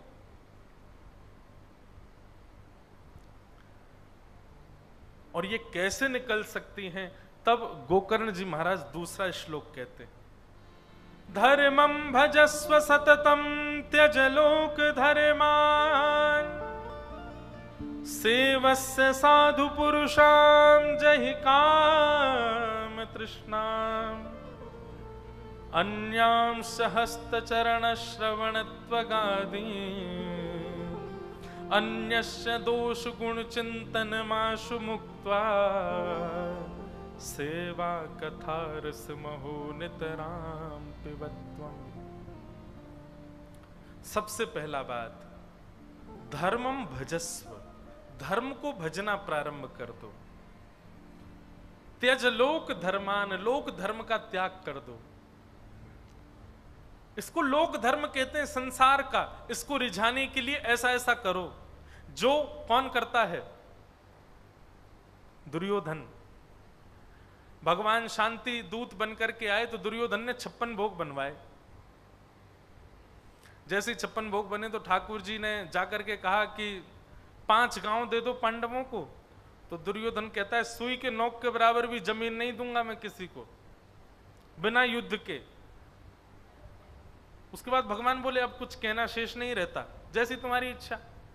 लेकिन तभी दुर्योधन कहता है नाथ आइए ना, प्रसाद पाओ। भगवान कहते हैं, इसी को कहते हैं लोक धर्म। ये लोक धर्म कैसा है? सामने वाले की बात माननी भी नहीं है, सामने वाले के अनुकूल रहना भी नहीं है, और उसको रिझाने के लिए सारे पैतरने भी अपनाने हैं कि वो हमारा ही बना रहे। ये बड़े चतुर लोगों का नियम होता है।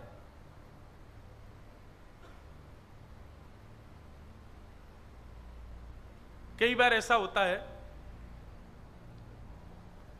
अब तो नहीं होता पर पहले कभी कभी ऐसा होता था। हम किसी सभा में गए, अब उस सभा में कोई मुख्य अतिथि और आने वाला था लेकिन वो नहीं आया। अब वो नहीं आया तो उनको लगा मुख्य अतिथि की तो जगह खाली पड़ी है, तो वो महाराज जी आपके मारे ही तो हमने उनसे मना कर दिया, आप बैठो यहाँ पे। हमने उनको मना किया नहीं, आप आ रहे हैं, आपके आगे कौन बैठेगा। तब मन में आता कितना चतुर है ये। इसको कहते हैं लोक धर्म। ये जो चतुराई से आप सामने वाले को पता भी नहीं लगने देते हो और फिर ऐसा उसको दिखाते हो कि वो आपके लिए श्रेष्ठ है। इस प्रकार के चतुराई भरे जो भाव होते हैं इनको लोक धर्म कहते हैं। और ऐसे चतुर लोगों से ठाकुर जी बहुत दूर रहते हैं।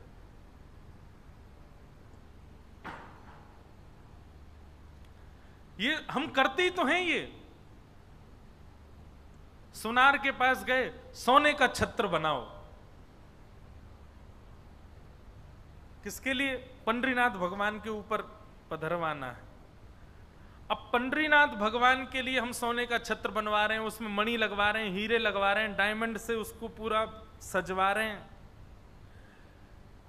मन में क्या सोच रहे हैं? पंडरीनाथ भगवान हमसे रीझे रहेंगे कि हमने सोने का छत्र चढ़ाया।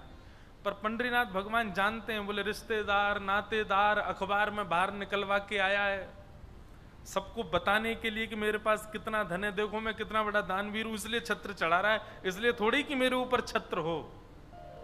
ऐसी चतुराई हम सबके अंदर है।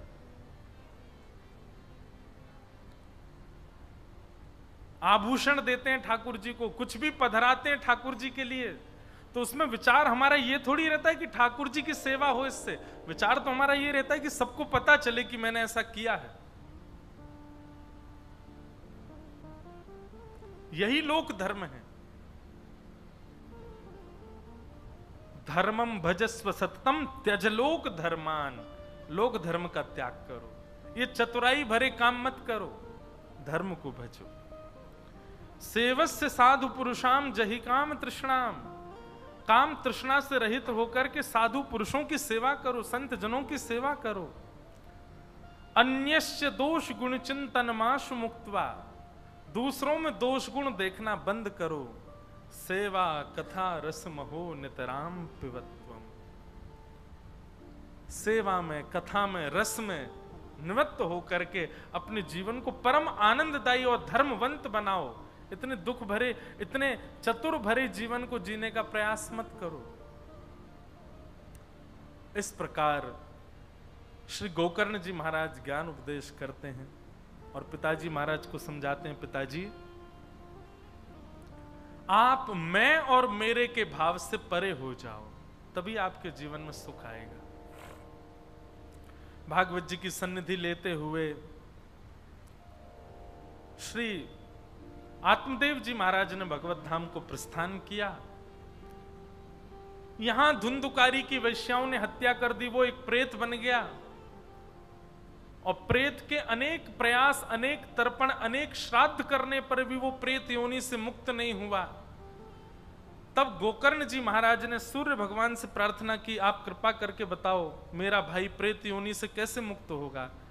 तब सूर्य भगवान ने आज्ञा करके बताया कि श्रीमद् भागवतान मुक्ति सप्ताहं वाचनम कुरु इति सूर्यवच सर्वै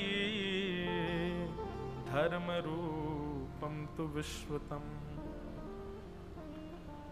गया में श्राद्ध करने से, अनेक अनेक अनुष्ठान करने से भी पितृ मुक्त हुए होंगे, इस बात का कोई प्रमाण नहीं।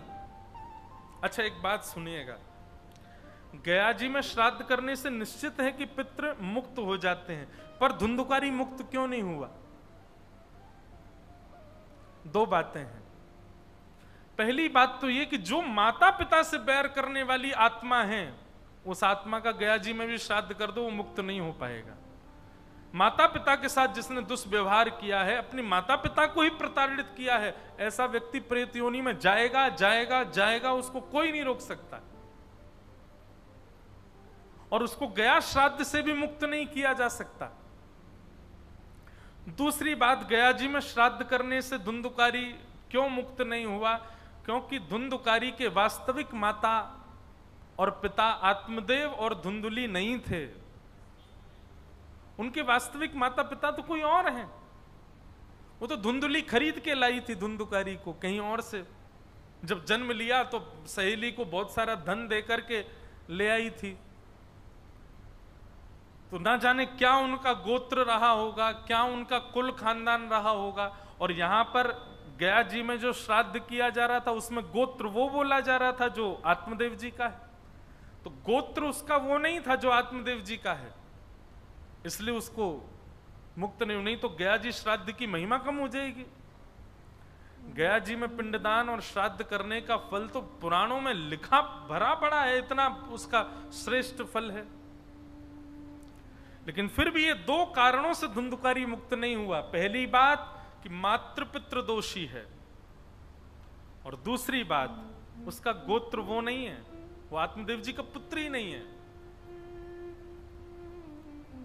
तो जिसका गोत्र भी नहीं पता और जिसके माता पिता के प्रति भी दुर्भावना रही, ऐसा व्यक्ति भी यदि मृत्यु को प्राप्त हो जाए, उसको प्रेत योनि से मुक्त करने का केवल एक उपाय है, श्रीमद् भागवतान मुक्ति सप्ताहम वाचनम कुरु। आपको पता है, भागवत जी की कथा सुनने से, कराने से और करने से केवल जो कराते हैं उनके पितृ मुक्त होते हैं, ऐसा नहीं। जितने लोग कथा में आए हैं उन सब के कहीं ना कहीं के पितृ कहीं भी अगर भटक रहे होंगे, वैसे तो निश्चित है कि हमारे पितृ भगवत धाम में ही होंगे, लेकिन फिर भी अपने किसी कार्य से हमारे सदस्य परिवार के कोई ऐसे जो अपने दुष्कर्मों की वजह से कहीं भटक भी रहे होंगे, हमारे कथा में जाने मात्र से हमारे 21 पीढ़ियों में जो भी आएगा वो सब तर जाएंगे। भागवत जी सामान्य नहीं है। कल रात्रि हम और सब पंडित जी बैठ करके चर्चा कर रहे थे कि हम उनकी महिमा कभी कभी नहीं जान पाते कि भागवत जी सामान्य नहीं है। अत्यंत भयंकर से भयंकर प्रेतात्मा भी भागवत जी की कथा सुनने से मुक्त हो जाती है। प्रेत बनता क्यों है व्यक्ति? अपने दुष्कर्मों की वजह से। और दुष्कर्म भी छोटे मोटे दुष्कर्म नहीं, बहुत बड़े दुष्कर्म जब करता है तब व्यक्ति प्रेत बनता है। और ऐसे दुष्कर्म करके प्रेत बनने वाला व्यक्ति जिसको अनेक उपाय करने से भी मुक्त नहीं किया जा सकता, वो केवल भागवत जी के आधे श्लोक बोलने मात्र से मुक्त हो जाता है। मान लीजिए व्यास मंच पर बैठ करके केवल हमने इतना कहा, जन्माद्यस्य तोन्वयादितरतश्चार्थेषु विज्ञस्वराट, ये पूरा श्लोक नहीं है, पूरे श्लोक का एक अंश है। इतना एक अंश भी जिन जिन के कानों में पहुंच गया होगा उन सब के पितृ मुक्त हो गए होंगे, केवल इतने अंश मात्र से। ये भागवत जी की महिमा है। श्लोकार्धम श्लोक पादम वा, भागवत जी कहती हैं आधा श्लोक भी यदि किसी ने शुद्धता से श्रवण कर लिया बिना अर्थ जाने भी, तो भी उसका कल्याण हो जाना है। ऐसी हैं भागवत जी।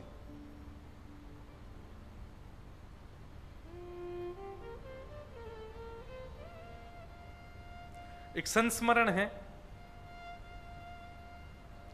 इस वर्ष महाशिवरात्रि पर हमारी कथा हुई बागेश्वर धाम में, और महाराज वहां जब कथा हुई तो मैं एक दिन सुबह मंगला आरती दर्शन करने गया बालाजी के, हनुमान जी के। तो जैसे ही मैं सुबह सुबह जब वहां मंगला हो रही थी तो मंगला में महाराज इतने प्रेत आए प्रेत ही प्रेत चारों ओर। अब जैसे ही मैं मंगला करके परिक्रमा करने के लिए हनुमान जी की बाहर निकला, वो प्रेत सब बांध, उनको एक बैरिकेटिंग में रखा हुआ था, सब बैरिकेड्स में थे। एक प्रेतनी न जाने कहां से कूद के अंदर आ गई जहां मैं घूम रहा था, और उसने मेरे पैर ही पकड़े सीधे, और पैर पकड़ करके बोले मुझे मुक्ति चाहिए। अरे मैंने की कथा में आजा मुक्ति मिल जाएगी, मुझे मुक्ति चाहिए, वो मुक्ति चाहिए। इतना कस के पकड़ा, 4 लोग खींचे मुझे, तब जाकर के उसने पाम छोड़ा। पाम मेरा अंगूठा वो मुख में बस उसको खाने ही वाली थी, इतने तो पांव बच गए मेरे। मैंने कहा मेरे साथ इतने लोग, इसने मुझको ही क्यों पकड़ा, मेरा ही पाम क्यों पकड़ा। तब बात समझ में आई कि हम भागवत के वक्ता बन के कथा सुना रहे हैं ना। प्रेतों को भी पता होता है कि हमारी मुक्ति कहां से होने वाली है। प्रेतों को ये कोई हम अपनी महिमा नहीं गा रहे, कहीं पता चले आप अपने घर के प्रेत जिनमें आ रहे हो उनको फोन कर दो, आ जाओ पंढरपुर। भाई ये सब काम नहीं है हमारे। ये भागवत जी की महिमा है और इसके व्यास मंच पर बैठने की महिमा है। ये ब्राह्मण देवता जो यहां बैठ करके पाठ कर रहे हैं, इनकी महिमा जानिए। भागवत जी सामान्य नहीं है, साधारण नहीं है भागवत जी। प्रेत व्यक्ति क्यों बनता है? अपने 100 वर्ष की आयु में गलत कार्य करने की वजह से बनता है।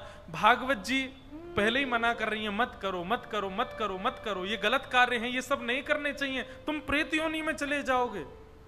और उसके बाद व्यक्ति प्रेत बन जाता है, उसको कोई स्वीकार नहीं। आपको पता है प्रेत कब बनता है व्यक्ति? जब उसको नरक में भी जगह नहीं मिलती, तब प्रेत बनता है। मतलब सारे लोकों में कहीं ना कहीं स्थान मिलता है। कोई शिवलोक चला जाता है, कोई ब्रह्मलोक चला जाता है, कोई विष्णु लोक जाता है, कोई गोलोक जाता है, कोई कहीं जाता है। और सबसे गिरता गिरता गिरता गिरता गिरता जो पापी लोग होते हैं वो नरक में जाते हैं। नरक भी बहुत प्रकार के होते हैं, उनमें जाते हैं। उनमें भी किसी को स्थान नहीं मिलता तो वो पृथ्वी पर ही प्रेत बन जाता है। सोचो, उस प्रेत को मुक्ति प्रदान करती हैं भागवत जी। उस प्रेत को जिसके लिए सबने द्वार बंद कर दिए, उसको केवल भागवत जी की सप्ताह कथा, 7 दिन बहुत दूर की बात है।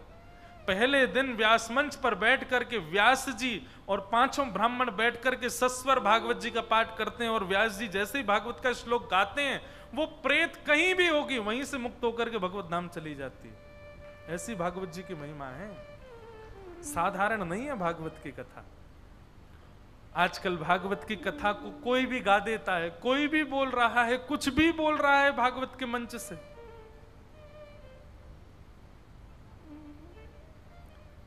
भागवत जी सामान्य नहीं है, साधारण नहीं है।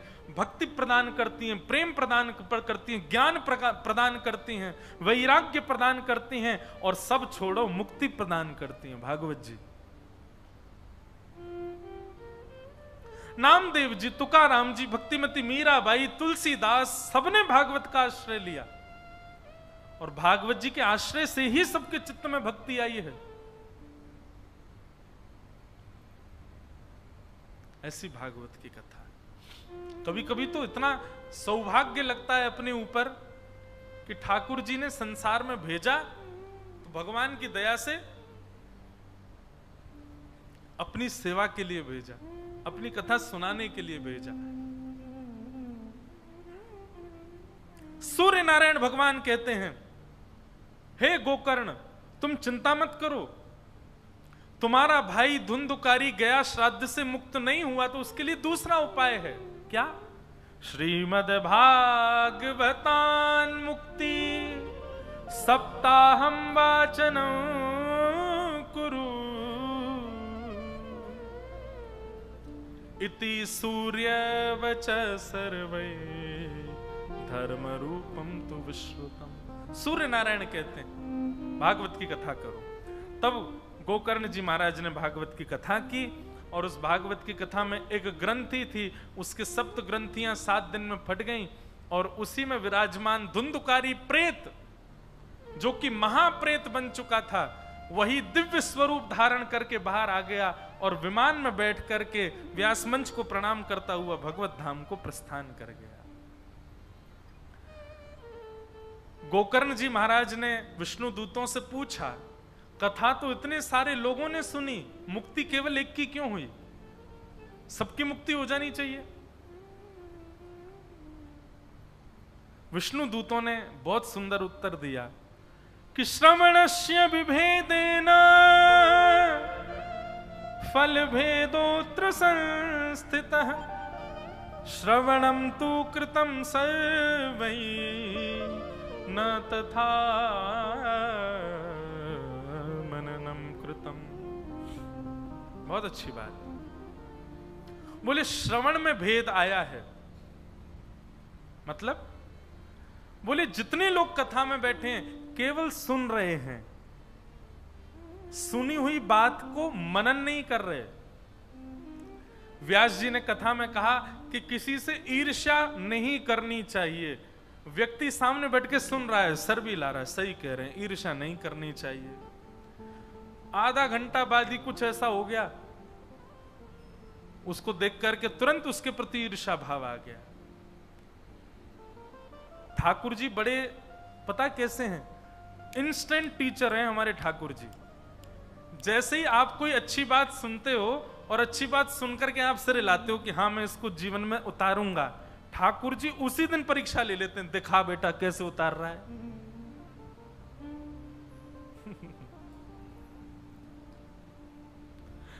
एक ऋषिकेश में अभी 4 दिन की अकिंचन चल रही थी हमारी, वहां एक ऐसा भाव उत्पन्न हुआ अपने आप ही कि ठाकुर जी की हम पर बहुत बड़ी कृपा है कि ठाकुर जी हमारी बातों को सीरियसली लेते नहीं है। हे नाथ, मैं आज के बाद ऐसा नहीं करूंगा, मैं आज के बाद बहुत पवित्र जीवन जीऊंगा, मैं आज के बाद कभी पत्नी पर क्रोध नहीं करूंगा, मैं आज के बाद कभी 2 नंबर का काम नहीं करूंगा, मैं आज के बाद कभी भी दूषित प्रकार से धन कमाने की इच्छा नहीं रखूंगा, अपनी कामनाओं पर, अपनी वासनाओं पर मैं अब आज के बाद मैं थोड़ा लगाम लगाऊंगा। ठाकुर जी कहते हैं बोल मत ज्यादा, चल अपना काम कर, निकल चल यहां से। ठाकुर जी हमको सीरियसली लेते नहीं है, क्योंकि ठाकुर जी जानते हैं केवल बड़ बोल रहा है। एक परीक्षा यदि मैंने ले ली ना, तुरंत खत्म हो जाना है इसका सब कुछ।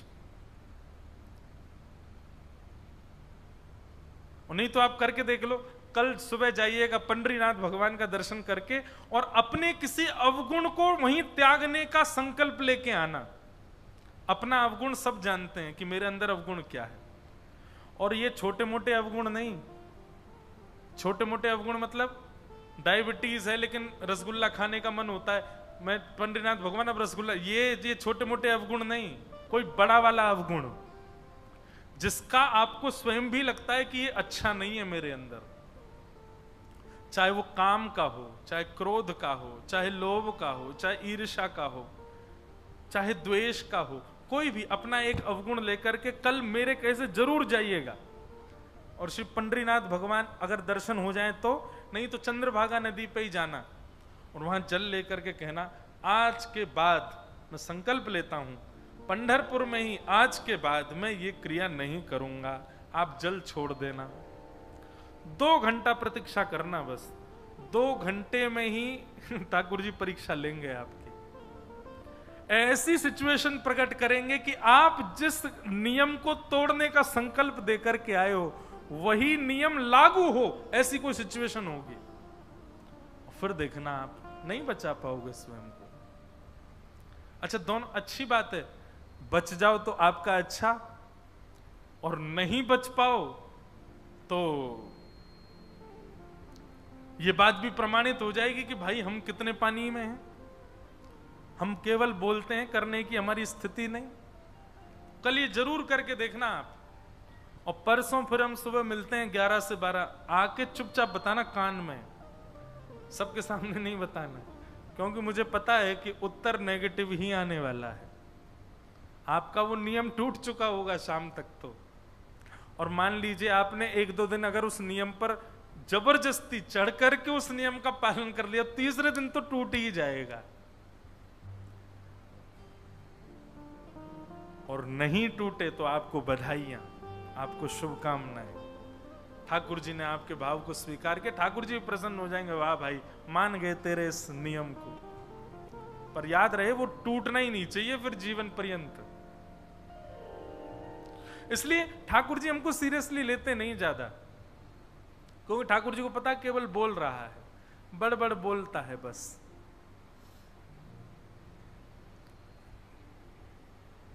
विष्णु दूतों ने कहा सबकी मुक्ति इसलिए नहीं हुई क्योंकि सबने केवल कथा को सुना है, उतारा नहीं है जीवन में। और दूसरा कारण सबकी मुक्ति इसलिए नहीं हुई है कि सब मुक्त होने के लिए कथा में नहीं बैठे हैं।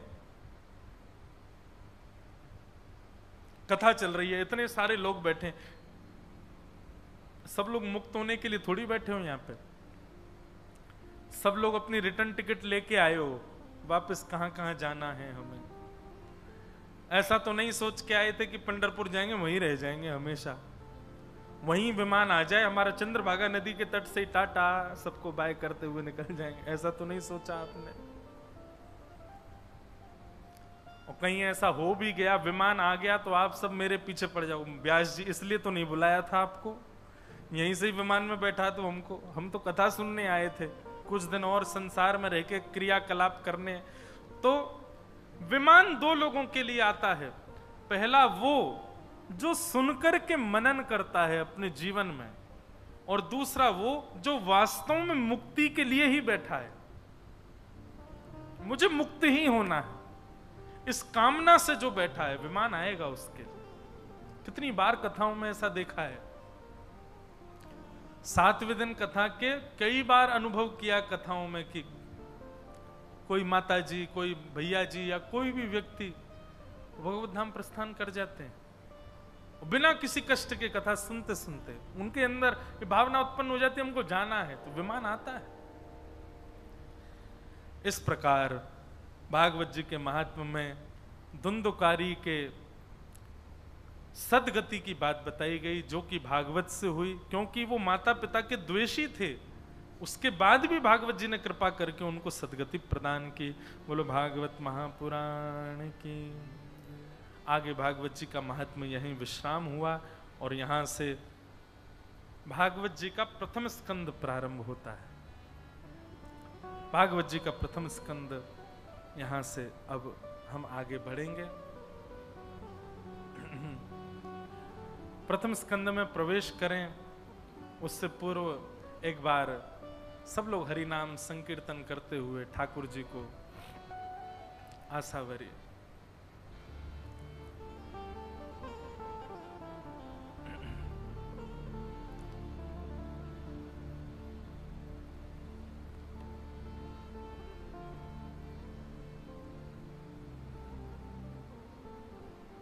सुना है तारे हैं तुमने लाखों, सुना है तारे हैं तुमने लाखों, सुना है तारे हैं तुमने लाखों, सुना है तारे हैं तुमने लाखों। हमें जो तारो तो हम भी जाने, जो तारो तो हम भी जाने, हमें जो तारो तो हम भी जाने, हमें जो तारो तो हम भी जाने। सुना है तारे हैं तुमने लाखों, सुना है तारे तुमने लाखों। हरा अहिल्या का शाप तुमने, हरा अहिल्या। शिकायत है भगवान से, नाथ आपने इतनों को तारा, अब हमारी भी तो बारी है नाथ, हम पर भी कृपा कर। हरा अहिल्या का शाप तुमने, हरा अहिल्या का शाप तुमने, मिटाया शबरी का पाप तुमने, मिटाया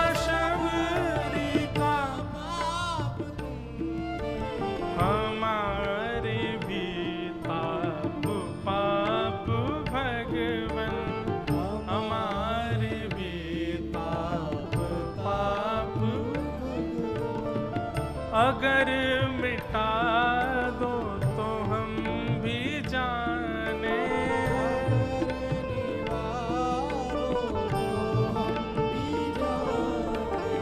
सुना है तारे हैं तुमने लाखों, सुना है तारे तुमने लाखों, सुना है तारे हैं तुमने लाखों, सुना है तारे तुमने लाखों। ओ जय जय राधा रमण प्यारो राधा रमण, जय जय राधा जय जय राधा रमण प्यारो राधा रमण,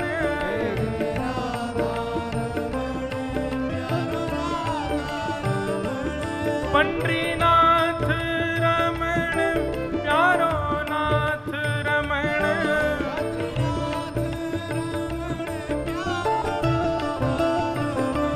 पंडरीनाथ रमण विठलनाथ रमण,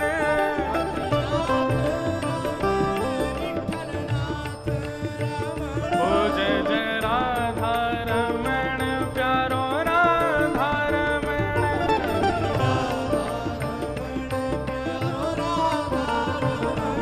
जय जय राधा रमण प्यारो राधा रमण,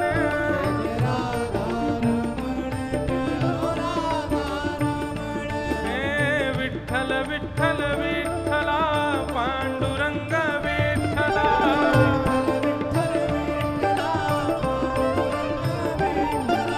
विठ्ठल विठ्ठल विठ्ठला पांडुरंग विठ्ठला,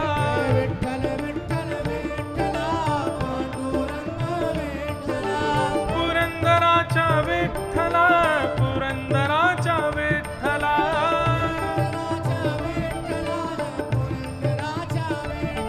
हे पुरंदराचा विठ्ठला पांडुरंग विठ्ठला,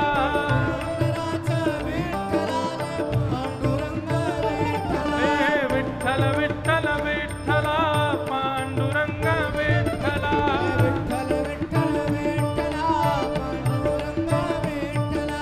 विठ्ठल विठ्ठल विठ्ठला पांडुरंग विठ्ठला,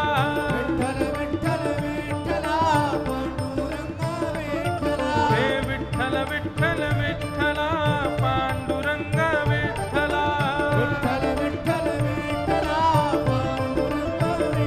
हे विठ्ठल विठ्ठल विठ्ठला पांडुरंग विठ्ठला,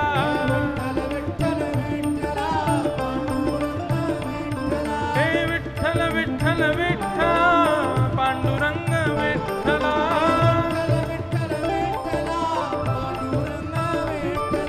विठ्ठल विठ्ठल विठ्ठला पांडुरंग विठ्ठला,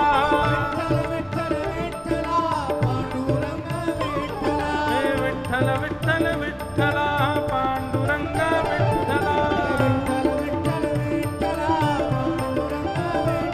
हा विठ्ठल विठ्ठल विठ्ठला पांडुरंग विठ्ठला, हे विठ्ठल विठ्ठल विठ्ठला पांडुरंग विठ्ठला, जय जय श्री राम, जय जय श्री राम, जय जय श्री राधे। बोलो भागवत महापुराण की जय। तो अब तक तो हम लोग महात्म्य सुन रहे थे, अब यहाँ से प्रथम स्कंद में हम लोग प्रवेश करते हैं। श्रीमद् भागवत जी का प्रथम श्लोक बड़े भाव से सुनिए।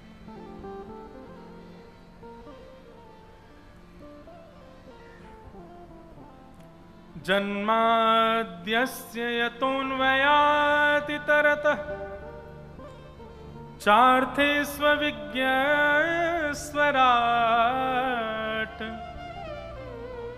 तेने ब्रह्म हृदय आदि कवये मुह्यन्ति सूरयः तेजो वारिमृदां यथा विनिमयो यत्र त्रिसर्गो मृषा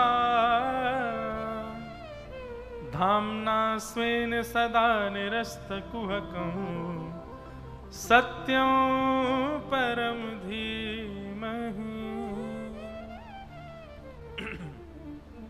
भागवत जी का प्रथम श्लोक। जन्माद्यस्य यतोऽन्वयादितरतः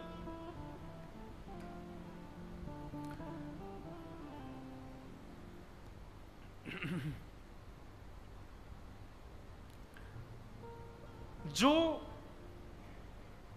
जन्म मृत्यु आदि आदि इन सब बंधनों से परे है, परंतु इच्छा होने पर जन्म भी लेता है और सब लीलाएं भी करता है।